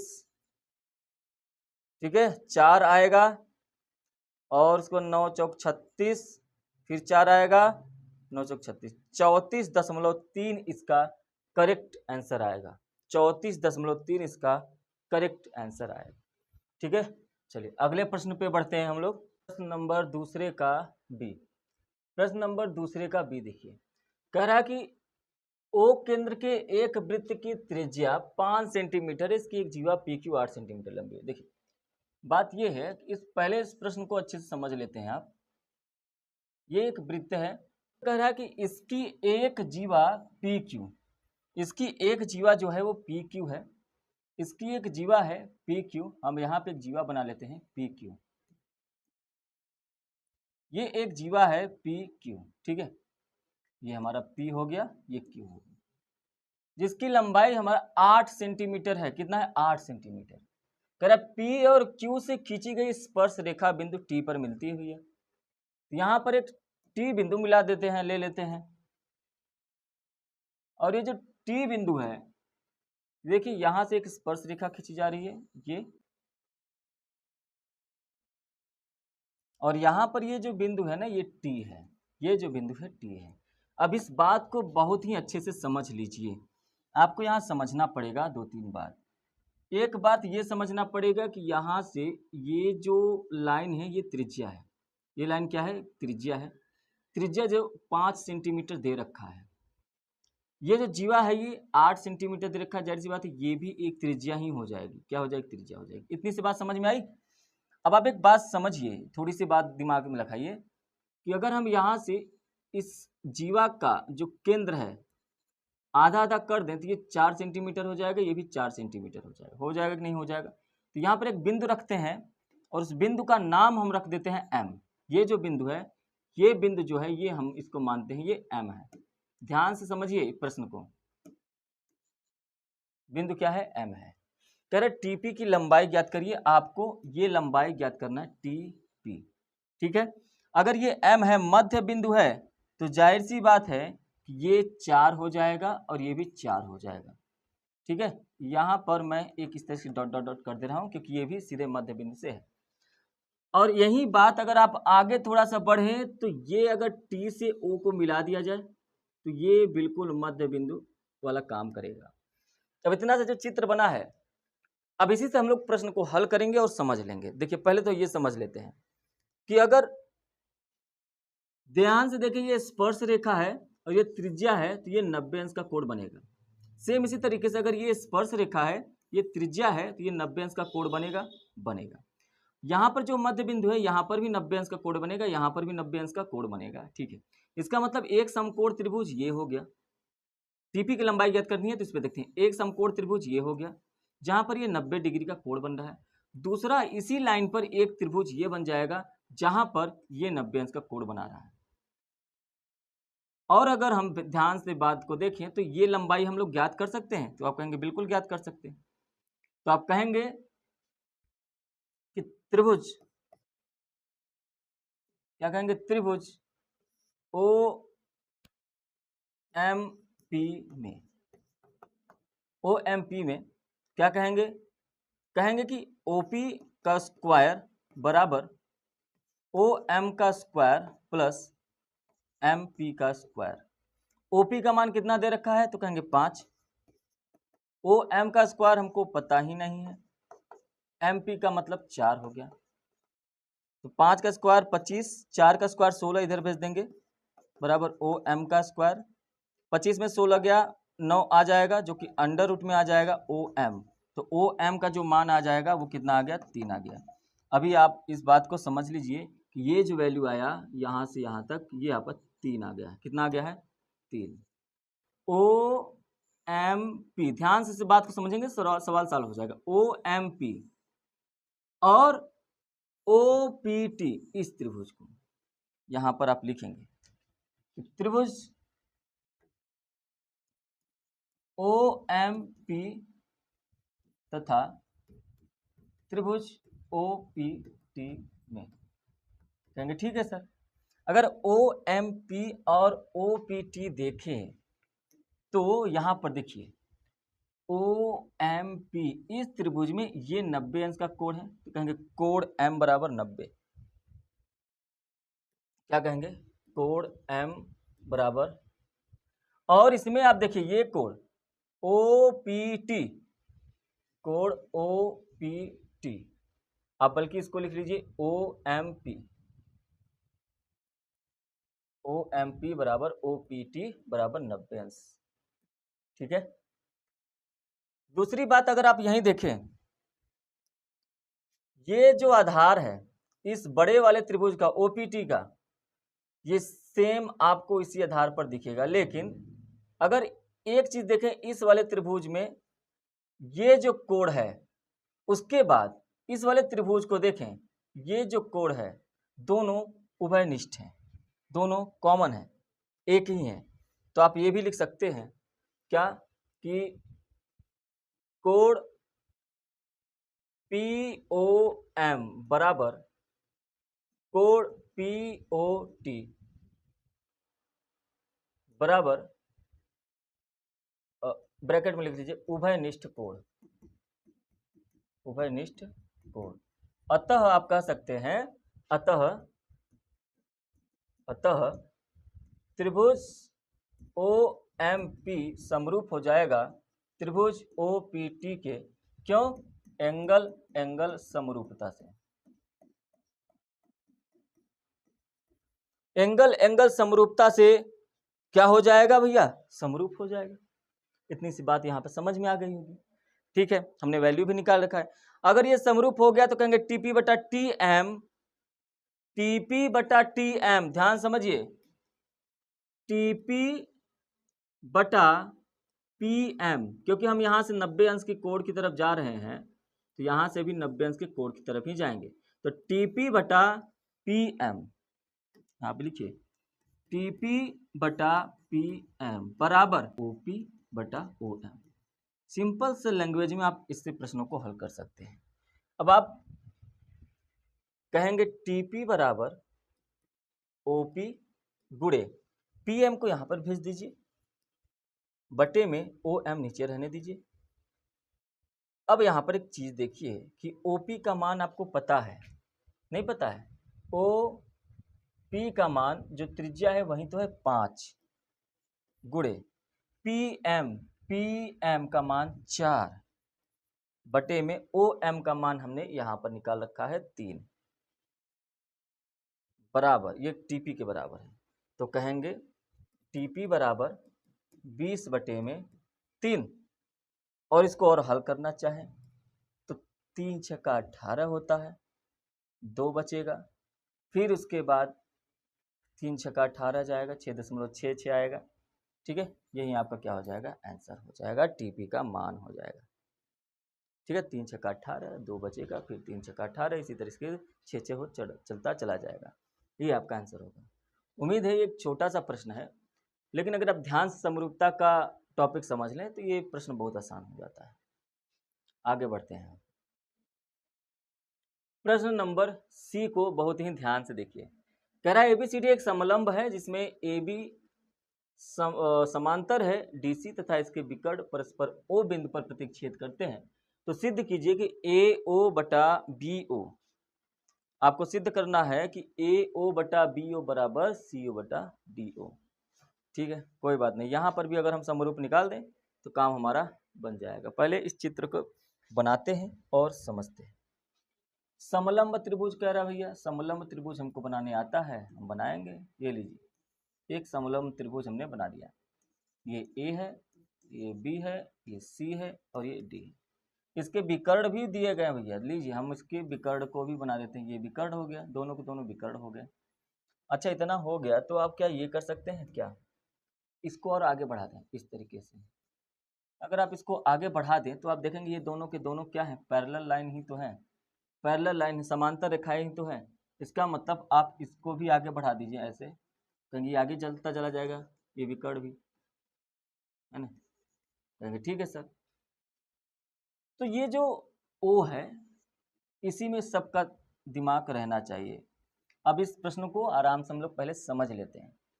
तो कहेंगे भैया ठीक है, आप जो बता रहे हैं सही है। यहाँ पर एक त्रिभुज AOB को देखिए, दूसरा त्रिभुज आप देखिए DOC को, इन दोनों त्रिभुज में देखिए, अगर ये दोनों के दोनों समांतर लाइन हैं, अगर एक लाइन ये खींच दिया जाए तो आप कहेंगे ये कोण और ये कोण बराबर हो जाएंगे, क्योंकि ये दोनों एकांतर कोण है कि नहीं है। कहेंगे ठीक है सर, ये कोण और ये कोण एकांतर कोण हो गए। उसी तरीके से अगर आप एक दो पैरेलल लाइन समांतर लाइन खींच दें और ऐसे कर दें तो कहेंगे सर ये जो कोण होगा ये कोण के बराबर हो जाएगा, ये भी पैरेलल लाइन हो एकांतर कोण हो जाएगा। कहेंगे ठीक है सर, ये कोण और ये कोण एकांतर कोण हो गए। ठीक है, अच्छी बात है। लेकिन अगर आप ध्यान से देखें ये भी तो शीर्षाभिमुख कोण है, ये भी कोण आपस में बराबर हो जाएंगे। तो इसका मतलब ये है, इसका मतलब ये है कि दोनों जो त्रिभुज हैं AOB और DOC, AOB और DOC दोनों के दोनों समरूप है कि नहीं है। तो आप यहाँ क्या क्या आपने कहा, आपने जो जो कहा है वो लिख दीजिए। आपने कहा दिया है, दिया क्या है भाई, आपको सवाल में क्या दिया है, AB समांतर है DC के। ठीक है, फिर आप ये कह रहे हैं, फिर हम जानते हैं, क्या जानते हैं कि कोण A बराबर कोण C, ये एकांतर कोण। फिर आप कह रहे हैं भैया ठीक है, हम भी ये भी कह रहे हैं कोण B बराबर कोण D, कोण B बराबर कोण D, ये भी क्या है, एकांतर कोण है, ये भी एकांतर कोण है। तो आप ये कहेंगे कि जो दोनों त्रिभुज का हमने निर्माण किया, यहाँ पे दो त्रिभुज हमने बनाया, एक त्रिभुज बना AOB और जो दूसरा त्रिभुज बना त्रिभुज DOC, ये दोनों समरूप हो जाएंगे किससे, एंगल एंगल समरूपता से। जाहिर सी बात है, दो कोण समान हो जाते हैं तो तीसरा कोण अपने आप समान हो जाता है। तो तीनों है एंगल एंगल, एक और बना दीजिए, कोण A कोण O दोनों के दोनों समरूप हो जाएंगे। तो यहाँ से कहेंगे भैया ठीक है, अगर ऐसा है तो कोण AO, कोण AO बटे में, क्योंकि ये कोण है AO बटे में CO, AO बटे में CO बराबर हो जाएगा BO बटे में DO। बी ओ बटे में डी ओ। लेकिन ध्यान से देखें तो हमको ये तो प्रूव नहीं करना था जो अभी हमने लिखा हुआ बोर्ड पे, यही प्रूव करना था ए ओ बटा बी ओ। तो अगर इसको तिर्यक गुणा करके यहाँ ला दें, इसको तिर्यक गुणा करके यहाँ ला दें तो हमारा काम बन जाएगा। तो कहेंगे ए ओ बी ओ यहाँ पर आ गया बराबर सी ओ वहाँ चला गया, सी ओ बटा डी ओ। और यही ध्यान से अगर आप देखें तो यही हमको प्रूव करना था। क्या करना था? प्रूव करना था। आया समझ में? अब इससे आसान भाषा में तो मैं नहीं समझा सकता, कोई और भी नहीं समझा सकता। अगर अब नहीं समझ में आया तो आप जाकर पैरेलल लाइन की दो कहानियां सीखिए, किस तरीके से पैरेलल लाइन में एक अंतर कोण क्या होता है, सम्मुख कोण क्या होते हैं, सारी चीज़ें आपको सीखनी पड़ेंगी। ठीक है, मैं हमेशा कोशिश करता हूं कि बच्चों को अच्छे से समझ में आए। अब ये देखिए सवाल, मैं इस सवाल को इस सेट में सवाल सॉल्व नहीं कराने वाला हूं। क्यों? क्योंकि हमारा जो मेहनत है, हम बता रहे हैं आपको, हमारा जो मेहनत है, मुझे इस सवाल से कोई दुश्मनी नहीं है, नहीं आपसे। मैं ये चाहता हूं कि ये सवाल हमने सेट नंबर 6 में अभी हाल ही में पिछले क्लास में सॉल्व कराया।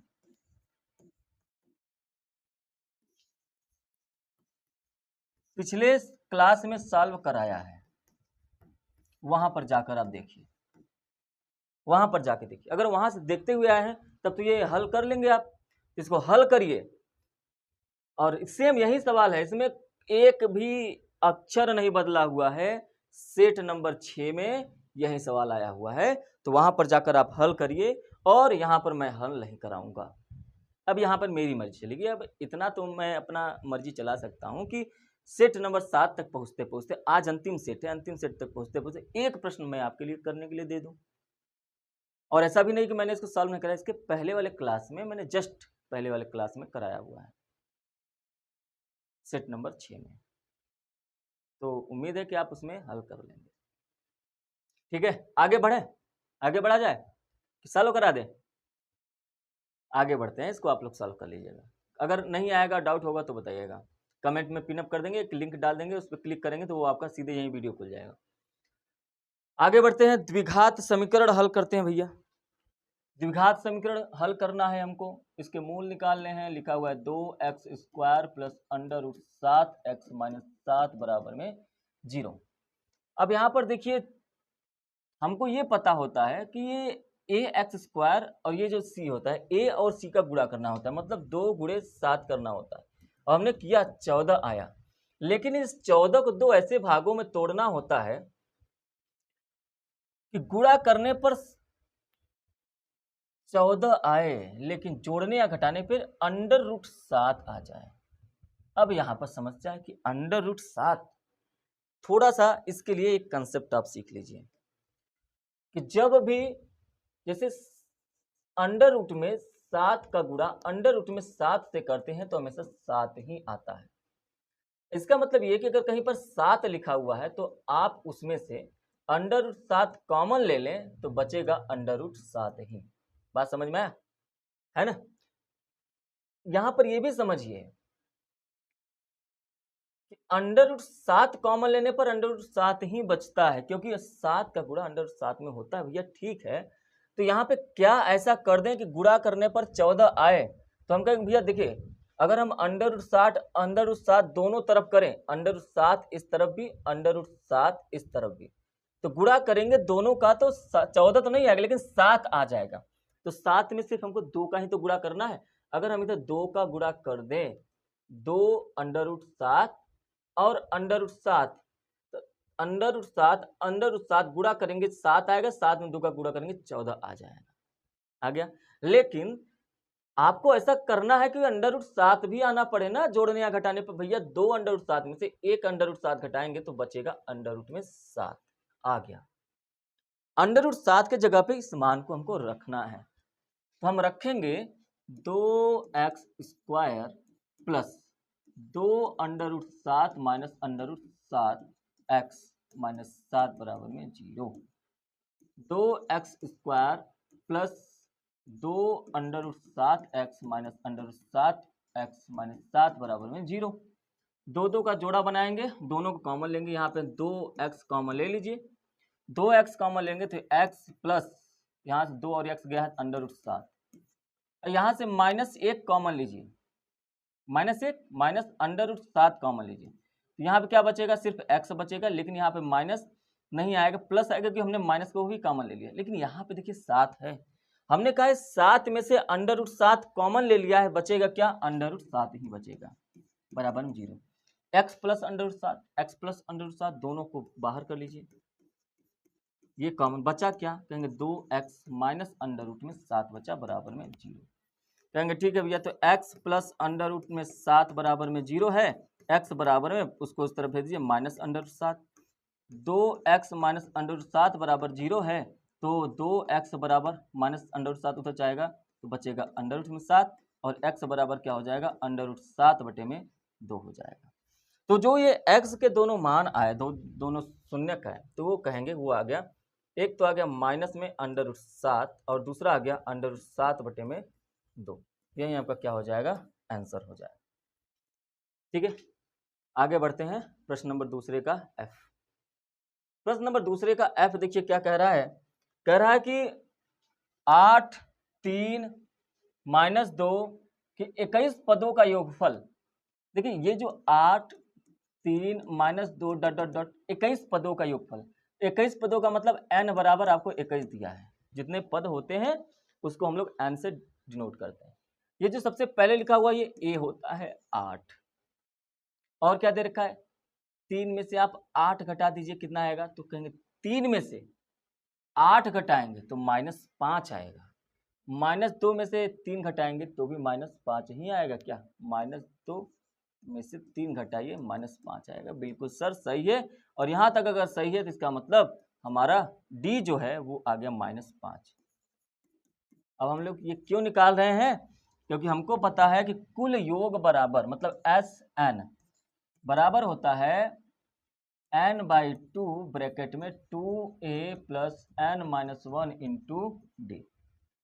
भैया ठीक है, n का मान 21 है तो s 21 बराबर 21 बटे में 2, 2 गुणे a का मान कितना है 8 प्लस 21 का मान 21 है, n का मान 21 है, d का मान कितना है -5 है, ब्रैकेट बंद कर देंगे, हल करेंगे 21 बटे में 2 हो जाएगा, ये क्या हो जाएगा 2×16 प्लस ये क्या हो जाएगा 20, और ये जो -5 है प्लस माइनस माइनस हो जाएगा, अभी फिलहाल इसको -5 ही रख देते हैं, नेक्स्ट स्टेप में उसको हल कर लेंगे।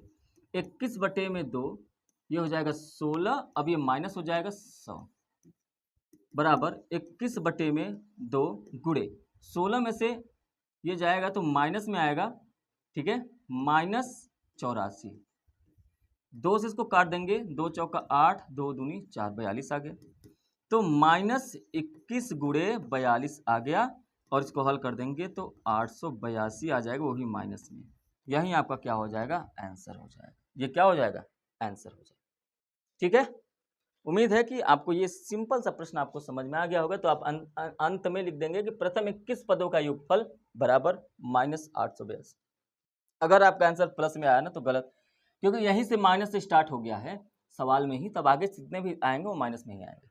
ठीक है, आगे बढ़ते हैं प्रश्न नंबर F के बाद आगे बढ़ते हैं प्रश्न नंबर 3 में। देखिए प्रश्न नंबर 3 जो दे रखा है, यहाँ पर आपको समझने वाली बात यह कि यहाँ पर अथवा दे रखा है, आपको या तो ये प्रश्न करना है या तो ये प्रश्न करना है, दोनों में से एक ही करना है एग्जाम में। यहाँ पर आपको दोनों प्रश्न मैं करवाता हूं, तो दोनों प्रश्न को बारी बारी से हल करते हैं। निम्नलिखित समीकरण युग्म को हल करिए। अब इन समीकरण युग्म को हम लोग हल करने वाले हैं। पहले दिया हुआ है 7x - 8y बराबर 11, दूसरा दिया हुआ है 8x - 7y बराबर में 7। यहाँ पे 7 से गुणा कर लेते हैं, यहाँ पर 8 से y को हटा देते हैं, पहले x को मान, एक काम करिए यहाँ पे 8 करिए, यहाँ पे 7 करिए, x के मान को हटाते हैं, तो यहाँ पे क्या हो जाएगा 8 सत्ते 56 हो जाएगा, 56x माइनस ये क्या हो जाएगा 64y बराबर में 88, 7 का गुणा इसमें करेंगे 56x माइनस 49y बराबर में 49। ठीक है, देखिए अगर यहाँ पे हम घटा दें, क्या ठीक है, क्या घटा दें, घटाने पर सबके चिन्ह बदल जाएंगे, ये माइनस हो जाएगी, ये प्लस हो जाएगी, ये माइनस हो जाएगा, ये आपस में दोनों कट जाएंगे। और ये देखिए यहाँ से अगर हम घटाना चाहें इसको तो 14 में से 9 जाएगा तो कितना बचेगा आपका 5 बचेगा। यहाँ क्या बचा 5 में से 4 गया 1 बचेगा, लेकिन माइनस में आएगा -15y बराबर 18 में से 9 जाएगा 9 बचेगा, 7 में से 4 जाएगा 3 बचेगा, है ना। 18 में से 9 जाएगा 9 बचेगा, 7 में से 4 जाएगा 3 बचेगा, ये भी ठीक है। तो आप कहेंगे भैया y बराबर क्या आ गया, कहेंगे 39/15, लेकिन किस में माइनस में 13 39 होता है, 3 से काटिए 13, 3 से काटिए 5, मतलब -13/5 आया। आगे बढ़ेंगे भैया, अब हमको इस मान को रखना है, तो आप कहेंगे कि यहाँ पे y के मान को समीकरण 1 में रखने पर, तो आप कहेंगे समीकरण 1 कौन है, तो आप इसको मान लीजिएगा शुरू में 1 है और ये 2 है, ठीक है, 1 में रख देते हैं। 7x - 8y बराबर में 11 है, 7x - 8 गुणे 13/5 प्लस में, क्योंकि माइनस है प्लस हो गया, बराबर में 11। 7x बराबर 11 माइनस 104/5, क्योंकि ये प्लस में है उस तरफ जाएगा तो माइनस में हो जाएगा, ठीक है। 7x बराबर 55 माइनस 104/5, तो x बराबर हो जाएगा, अब 104 में से 55 घटाइए तो 14 में से 5 जाएगा तो कितना बचेगा 9 बचेगा, 9 में से 5 जाएगा 4 बचेगा, बटे में 5, ये 7 यहाँ पे है, नीचे इसको लेते आइए, ऐसे इसको काट दीजिए, 7 से 49, तो x बराबर ये माइनस में है तो -7/5 इसका आंसर आएगा।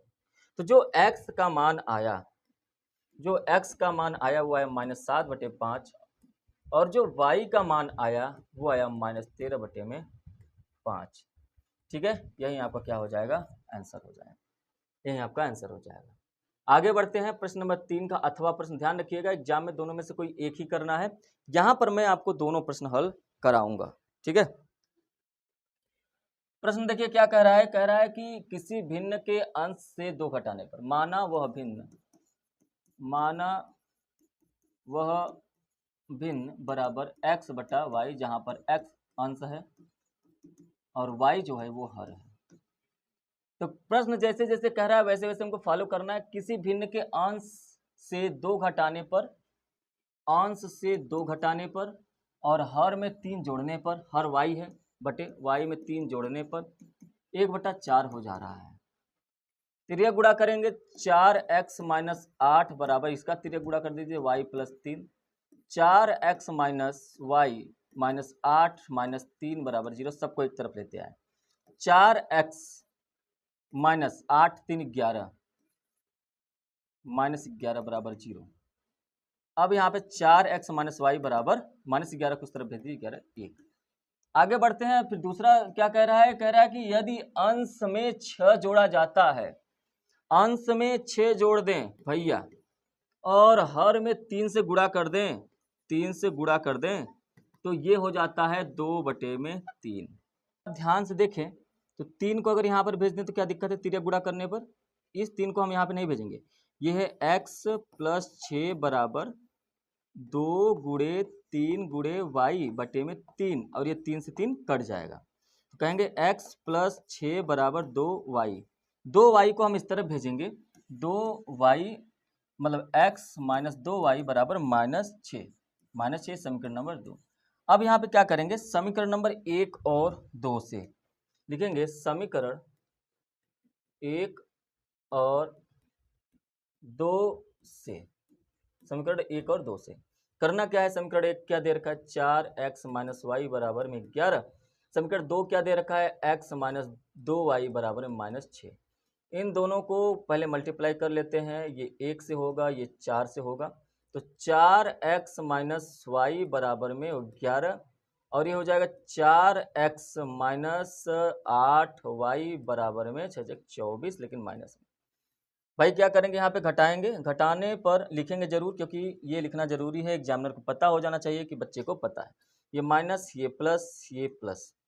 अब क्या करेंगे, ये कट जाएगा दोनों आपस में, और 8y में से 1y घटाएंगे 7y हो जाएगा, और 24 4 1 5 2 1 3 हो जाएगा, 35 हो जाएगा। 7 से इसको काट देंगे 5 बार में, तो y का मान जो आ गया वो 5 आ गया। y का मान कितना आ गया? 5। इस y के मान को किसी भी समीकरण में आप रख दीजिए। y के मान को समीकरण 2 में रखने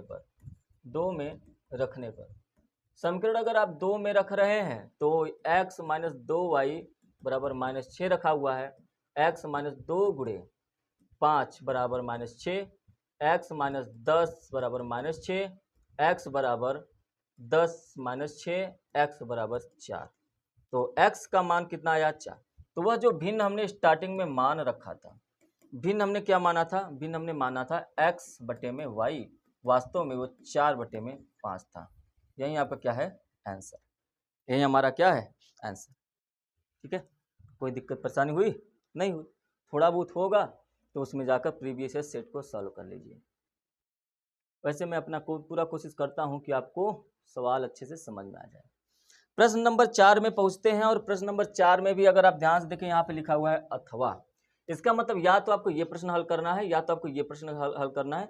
दोनों में से कोई एक ही प्रश्न हल करने हैं। बस इतना याद रखना है कि एग्जाम में एक प्रश्न हल करेंगे, यहां पर दोनों प्रश्न हम हल कराएंगे और आपको भी करना है। सबसे पहले 4 का ये प्रश्न। ऐसे प्रश्नों में हम हमेशा करते ये हैं कि जब भी ऐसे प्रश्न मिलते हैं तो हम सबसे पहले चित्र बना लेते हैं। एक बहुमंजिल भवन के शिखर से, एक बहुमंजिल भवन हमने बनाया, एक बहुमंजिल भवन के शिखर से 10 मीटर ऊंचे भवन के शिखर और तल के अवनमन कोण। बहुमंजिल है तो इसलिए वो ज्यादा होगा ना, ये ज्यादा है क्योंकि ये बहुमंजिल भवन है। क्या है? बहुमंजिल भवन है। तो कह रहा है कि 10 मीटर ऊंचे भवन, 10 मीटर ऊंचा एक भवन है जिसके शिखर और जिसके तल, ये यहां से यहां तक ये तल, जिसके शिखर और ये तल, इन दोनों का अवनमन कोण 30, मतलब यहां से अगर एक लाइन खींच दें तो ये 30 और 45 अंश है। अगर ये आधार हम यहां से यहां तक x मान लें तो जाहिर सी बात है ये भी पैरेलल लाइन ही है, तो यहां से यहां तक ये भी आधार x हो जाएगा। अगर हम यहां से यहां तक पूरी ऊंचाई को h माने इस बहुमंजिल भवन का, तो जाहिर सी बात है यहां तक की जो लाइन होगी, यहां तक की जो लाइन होगी वो 10 होगा, लेकिन यहां से यहां तक की जो लाइन होगी वो h माइनस 10 होगा। और यही बात आपको दिमाग लगाना है कि आपके पास दो त्रिभुज बनकर आएंगे। एक तो ये त्रिभुज जो 45 डिग्री पे बना हुआ है, दूसरा ये त्रिभुज जो आपको 30 डिग्री पे बना हुआ है। तो दोनों का अगर नामकरण करें तो एक त्रिभुज बनेगा एक त्रिभुज बनेगा ए बी सी, और दूसरा त्रिभुज बनेगा डी ए डी ई। ये दो त्रिभुज बनेंगे। दोनों त्रिभुज को बारी बारी से हम लोग देखेंगे।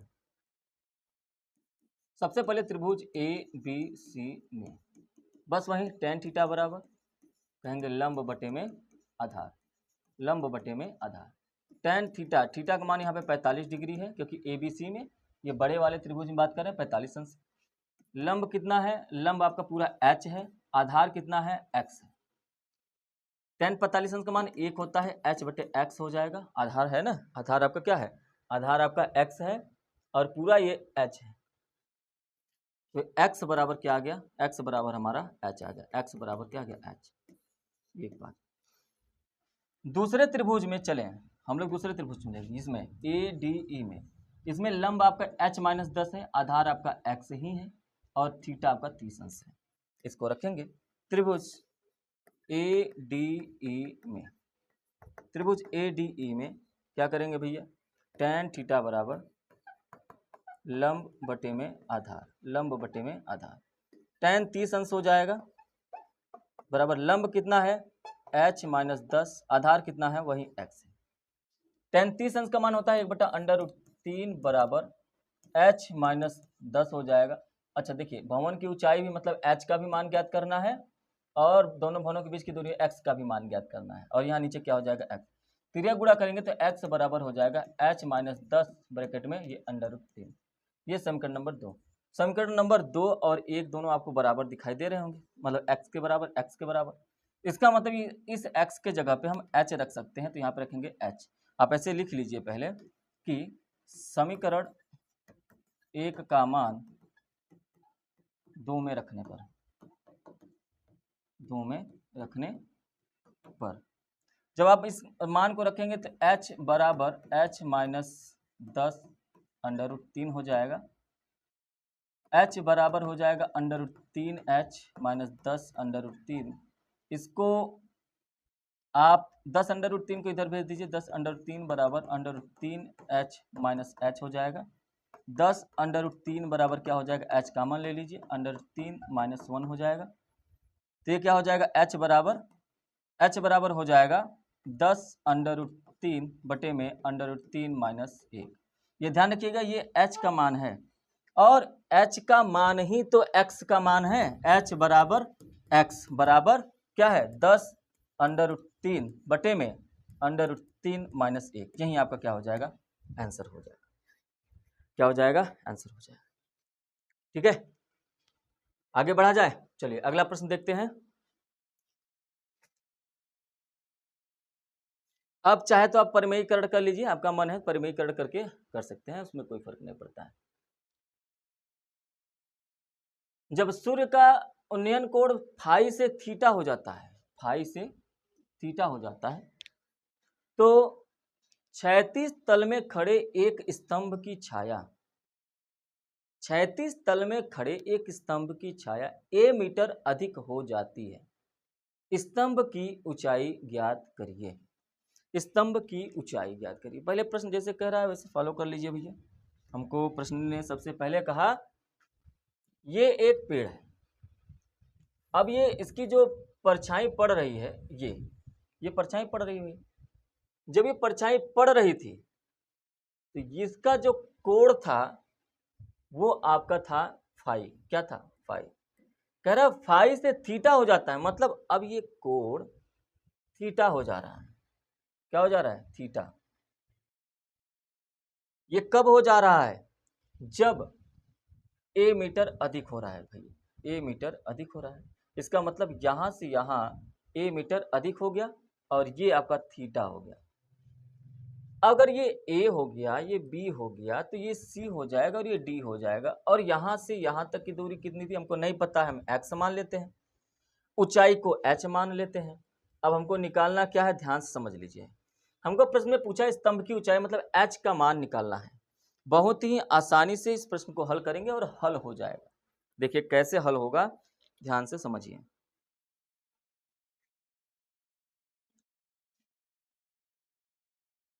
सबसे पहले त्रिभुज ए बी सी में कहेंगे tan थीटा बराबर, अब थीटा का मान क्या है, थीटा का मान थीटा ही है। tan थीटा बराबर लंब बटे में आधार, लंब बटे में आधार। लंब कितना है, h है, आधार कितना है, अब यहां से यहां तक गए आप, x प्लस ए। क्या हो जाएगा, x प्लस ए। तो tan थीटा बराबर आ गया h बटे में x प्लस ए। अगर हम x प्लस ए को यहां पर भेज दें, ये हो जाएगा h बटे में tan थीटा। 1/tan थीटा बराबर होता है cot थीटा, इसलिए इसको लिख सकते हैं h cot थीटा। ठीक है, तो आप यहां से कहेंगे कि x प्लस ए बराबर h cot थीटा। यहां पर आप लिख लेंगे, इसको इरेज करके समझाने के लिए था, लिख लेंगे क्योंकि 1/tan थीटा बराबर cot थीटा। अब आगे बढ़ेंगे दूसरे वाले त्रिभुज में, त्रिभुज ए बी डी में, ए बी टी में tan फाई लिखा हुआ है, tan फाई लिखा हुआ है। tan फाई बराबर क्या होता है, लंब बटे में आधार ही होता है। यहां पर भी लंब वही है लेकिन आधार अब सिर्फ x है। तो यहां पर क्या कहेंगे, x बराबर h बटे में tan फाई। अब यहां पर आपको पता है कि 1/tan फाई बराबर हो जाएगा cot फाई। तो आगे आप क्या लिखेंगे कि x बराबर h cot फाई, ये हो गया। अच्छा, x बराबर h cot फाई हो गया, ठीक है, कहाँ गया है। अब यहां पर ध्यान से देखिए, ये समीकरण नंबर 1 है, ये समीकरण नंबर 2 है। समीकरण नंबर 1 2 का मान 1 में रखने पर, समीकरण 2 का मान 1 में रखने पर रख दीजिए, क्या है, x प्लस ए बराबर एच कॉट थीटा। ठीक है, थीटा है, x का मान क्या है यहाँ पे लिखिए, एच कॉट फाइव प्लस ए बराबर एच कॉट थीटा। ठीक है, अगर ए को यहीं रहने दे तो इसको उस तरफ भेज सकते हैं, तो ए बराबर एच कॉट थीटा यहाँ पर पहले से ही है, अब ये माइनस हो जाएगा एच कॉट फाइव। अब यहाँ पे देखिए ए बराबर क्या हो जाएगा, एच कॉमन ले लीजिए, ये हो जाएगा cot theta minus cot five bracket बंद। हमको एच का मान निकालना है ना, तो एच को यहीं रहने देते हैं, ए वहां पे रहेगा, तो ये ए बटे में cot theta minus cot five बराबर एच, और यही हमारा क्या हो जाएगा, आंसर हो जाएगा। क्या हो जाएगा, आंसर, क्योंकि हमको एच का मान ही निकालना था। ठीक, आगे बढ़ते हैं प्रश्न नंबर 5। प्रश्न नंबर 5 का है, एक 7 सेंटीमीटर घनाकार ब्लॉक के ऊपर एक बड़े सा अर्धगोला रखा हुआ है, इस प्रकार बने ठोस का पृष्ठीय क्षेत्रफल ज्ञात करिए। याद है जो मैंने स्टार्टिंग में क्वेश्चन नंबर 2 में कहा था कि वो प्रश्न जो अभी आप हल कर रहे हैं, ये प्रश्न फिर से मिलेगा, ये वही प्रश्न है, मतलब एक ही प्रश्न को एक ही पेपर में एक ही दिन 2 बार दे रखा है, एक 2 नंबर में, एक 6 नंबर में। मतलब अगर आपको ये प्रश्न आ रहा था तो 8 नंबर आपके मुट्ठी में था, 8 नंबर, ये ध्यान रखिए। और आगे क्या है, दूसरा कह रहा है कि एक दवा का कैप्सूल है, बेलन के आकार का है, दोनों सिरे पर, मतलब ये यहाँ पर प्रश्न दोनों मैंने एक साथ इसलिए रखा है क्योंकि अथवा लिखा हुआ है, आपको या तो ये प्रश्न करना है या तो ये प्रश्न करना है, दोनों में से कोई एक करना है आपके एग्जाम में, लेकिन यहाँ पर हम लोगों को दोनों प्रश्न हल करने हैं। क्या करना है, दोनों प्रश्न हल करने हैं। प्रश्न नंबर 5 को बहुत ही ध्यान से देखिए। अब इसमें मुझे लगता है कुछ समझाने लायक तो है नहीं, क्योंकि मैंने वहीं पे कहा था कि आपको चीज़ें समझ में आ जानी चाहिए। ठीक है, एक बार और आपके लिए मेहनत कर लिया जाए। प्रश्न कह रहा है कि एक 7 सेंटीमीटर का एक घनाकार ब्लॉक है, ये लीजिए घनाकार ब्लॉक है, 7 सेंटीमीटर का घनाकार ब्लॉक है। ठीक है, फिर आगे कह रहा है कि इस पर एक बड़ा सा अर्धगोला रखा हुआ है, इस पर एक बड़ा सा अर्धगोला भी रख दिया जब एक बड़ा सा अर्धगोला रखने से पहले देखिए, जब इसका पृष्ठीय क्षेत्रफल आप निकालेंगे, ध्यान से इस बात को समझ लीजिए, जब इसका पृष्ठीय क्षेत्रफल आप निकालेंगे 6a², तो ये पूरा का पूरा इस सतह का भी निकल जाएगा, उस सतह का भी निकल जाएगा। लेकिन जब आप इस पर एक गोला रखेंगे ना, तो ये सतह तो इतना बंद हो जाएगा, और जब बंद हो जाएगा तो उतना माइनस करना पड़ेगा, और माइनस का मतलब कितना बंद होगा, तो आप कहेंगे बंद होगा कितना, जितना एक वृत्त के आकार का उसमें गोला रहेगा, तो कहेंगे इस तरीके से बंद हो जाएगा, इतना।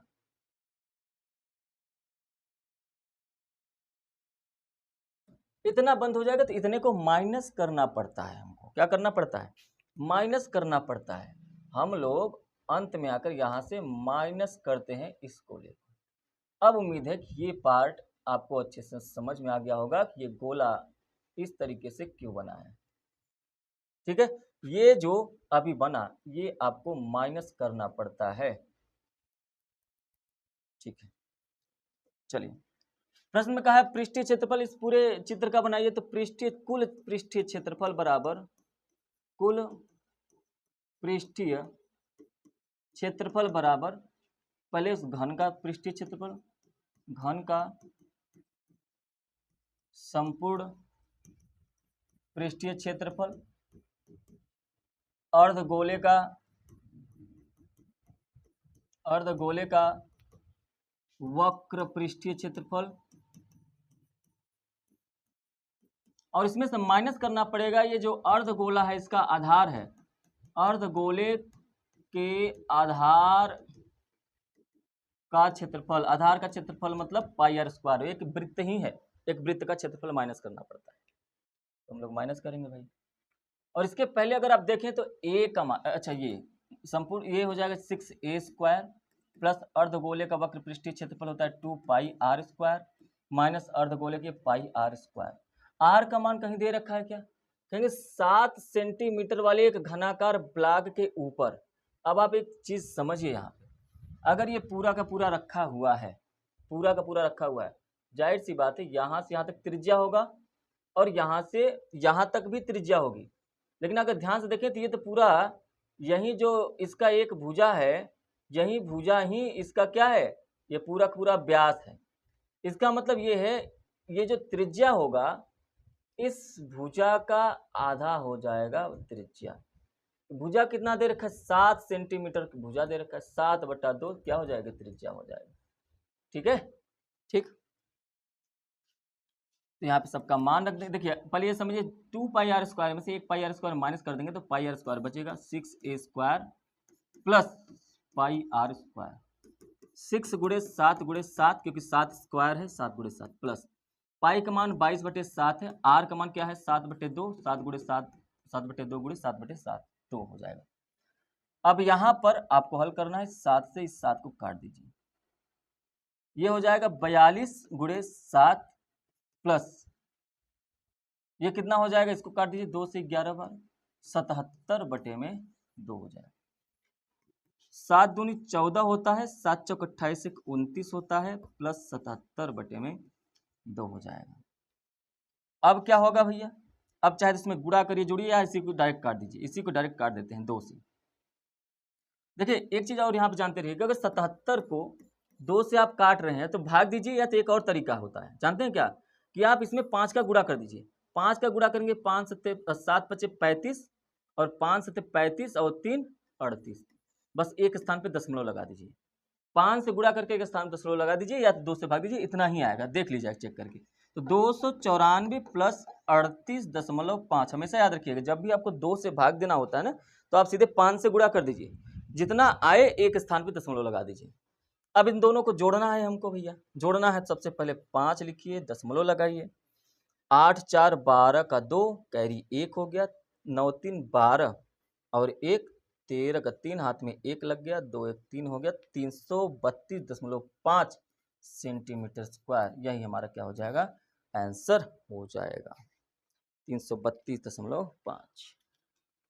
आगे बढ़ते हैं और इस सेट का अंतिम प्रश्न, सेट नंबर 7 का अंतिम प्रश्न है और 2026 के पूरे गणित के पेपर का अंतिम प्रश्न है। इसके बाद जब आपका एग्जाम नजदीक है तो मैराथन चला देंगे। अभी जितने भी सेट आप सॉल्व कर रहे हैं सभी को मिलाकर जो प्रश्न रिपीट हो चुके हैं, इंपॉर्टेंट क्वेश्चन के नाम आपको देंगे। एक पूरा का पूरा पीडीएफ मैं आपको प्रोवाइड करा दूंगा, सोल्यूशन तो यही रहेगा, एक पूरा पीडीएफ मैं दे दूंगा, डिस्क्रिप्शन में लिंक अभी कुछ दिन बाद दे देंगे, आप उस पर क्लिक करके टेलीग्राम ओपन हो जाएगा, पूरा एक इंपॉर्टेंट क्वेश्चन जिसमें से ही आपके प्रश्न आएंगे। आप याद रखिए 2026 में जब ये सब क्वेश्चन जो हो रहे हैं, मैंने कहा था कि मेरे द्वारा पढ़ाया गया एक भी क्वेश्चन बाहर नहीं आएगा, एक भी क्वेश्चन, और वो हुआ।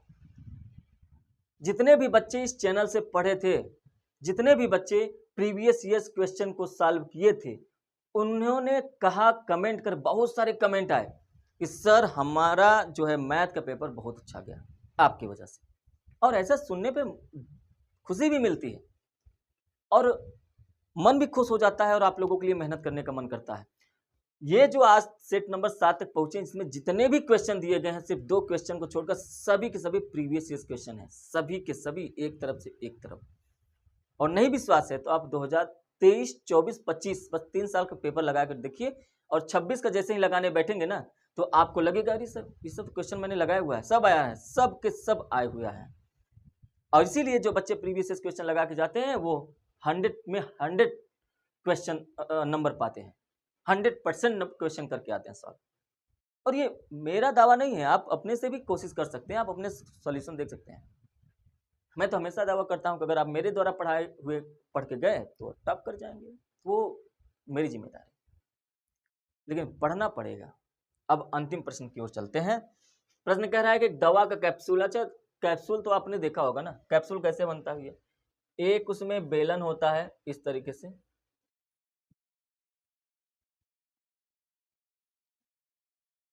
और उसके दोनों तरफ एक अर्धगोला जुड़ा होता है, इस तरफ भी और इस तरफ भी। तो कहेंगे भैया ये क्या है, कहेंगे यही तो है कैप्सूल, ये क्या है कैप्सूल है। अब इसको अच्छे चित्र में बनाकर दिखाएं, ये तो हमने हाथ से बनाया, जिससे आपको कैप्सूल समझ में आ जाए। क्या समझ में आ जाए? कैप्सूल समझ में आ जाए। लेकिन अगर इसको अच्छे चित्र में बनाना हो तो आप कहेंगे भैया कैप्सूल बनाने के लिए मेहनत इतना। हाँ बिल्कुल, ये देखिए, सॉरी सॉरी सॉरी, ये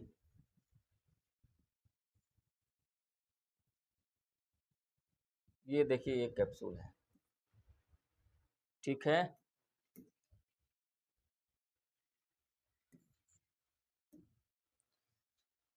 अब यहाँ पर ये जो हमने बेलन बनाया हुआ है, कह रहा है कि ये कैप्सूल के बेलन के आकार का है, बेलन के आकार का है, जिसके एक एक अर्धगोला लगा हुआ है। इसके ऊपर भी एक अर्धगोला लगा हुआ है, ये देखिए इस तरीके से, और इसके नीचे भी एक अर्धगोला लगा हुआ है इस तरीके से। अब देखिए कैप्सूल लग रहा होगा। कह रहे पूरे कैप्सूल की लंबाई, मतलब यहाँ से यहाँ तक की टोटल जो लंबाई है वो 14 mm दे रखा है। कह रहा है कि यदि इसका व्यास जो है, मतलब यहाँ से यहाँ, सॉरी यहाँ से ये जो पूरा व्यास ये 5 mm का है, तो जाहिर सी बात है इसकी त्रिज्या कितनी हो जाएगी? 2.5 mm की हो जाएगी। इसका मतलब ये भी तो यहाँ से यहाँ तक त्रिज्या ही होगा जो 2.5 mm का होगा। और अगर ये 5 mm का है तो यहाँ से ये भी त्रिज्या हो जाएगी 2.5 mm का, और यहाँ से ये भी त्रिज्या हो जाएगा जो कि 2.5 mm का ही हो जाएगा। अगर आप ध्यान से देखें तो यहाँ से यहाँ तक की जो लंबाई है वो 2.5 mm है, और यहाँ से यहाँ तक की जो लंबाई है वो 2.5 mm है। इसका मतलब ये है कि जो अगर यहाँ से यहाँ तक की लंबाई हमको निकालनी है तो इसके लिए हमको क्या करना पड़ेगा? इस 14 में से आपको 2.5 और 2.5 5 घटाना पड़ेगा। मतलब आप यहाँ पे लिखेंगे कि बेलन की ऊंचाई h बराबर 14 माइनस 2.5 प्लस 2.5, मतलब क्या? 14 माइनस 5 कितना हो जाएगा? 9 हो जाएगा, है ना। 14 माइनस 5 मतलब 9। अब 9 mm का हो गया। त्रिज्या चाहे बेलन का हो चाहे इस अर्धगोले का हो, दोनों का 2.5 हो गया, क्योंकि व्यास बटे 2 होता है, 2.5 mm हो गया। इतना बात आपको समझ में आ गया? आप कहेंगे बिल्कुल सर इतना समझ में आ गया है, तो अब आगे बढ़ते हैं। कह रहा है इस पृष्ठ का पृष्ठीय क्षेत्रफल, इसका पृष्ठीय क्षेत्रफल कितना होगा? अपने समझिए, ये जो आपने बेलन बनाया है इसका वक्र पृष्ठ निकालेंगे, और ये जो नीचे दोनों अर्धगोला लगा हुआ है इसका वक्र पृष्ठ निकाल दीजिए। तो आप कहेंगे ठीक है सर, तो आप लिखिए कैप्सूल कैप्सूल का पृष्ठीय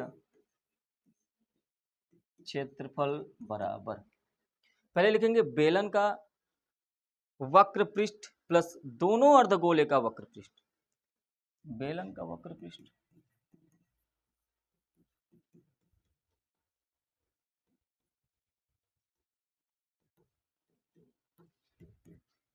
प्लस दोनों, ये पहला और दोनों अर्धगोले का वक्र पृष्ठ। अच्छा, बेलन का वक्र पृष्ठ होता है 2πr/h, और ये दोनों की बात हो रही है तो 4πr² हो जाएगा, ठीक है। हल करेंगे इसको, 2 गुणे 22/7 गुणे r का मान कितना है? 2.5, h का मान कितना आ गया है? 9, प्लस 4 गुणे 22/7 गुणे r का मान कितना है? 2.5 गुणे 2.5, 22/7 कॉमन है, और ये एक 2.5 कॉमन है। अच्छा अभी कहाँ से लगा दिए?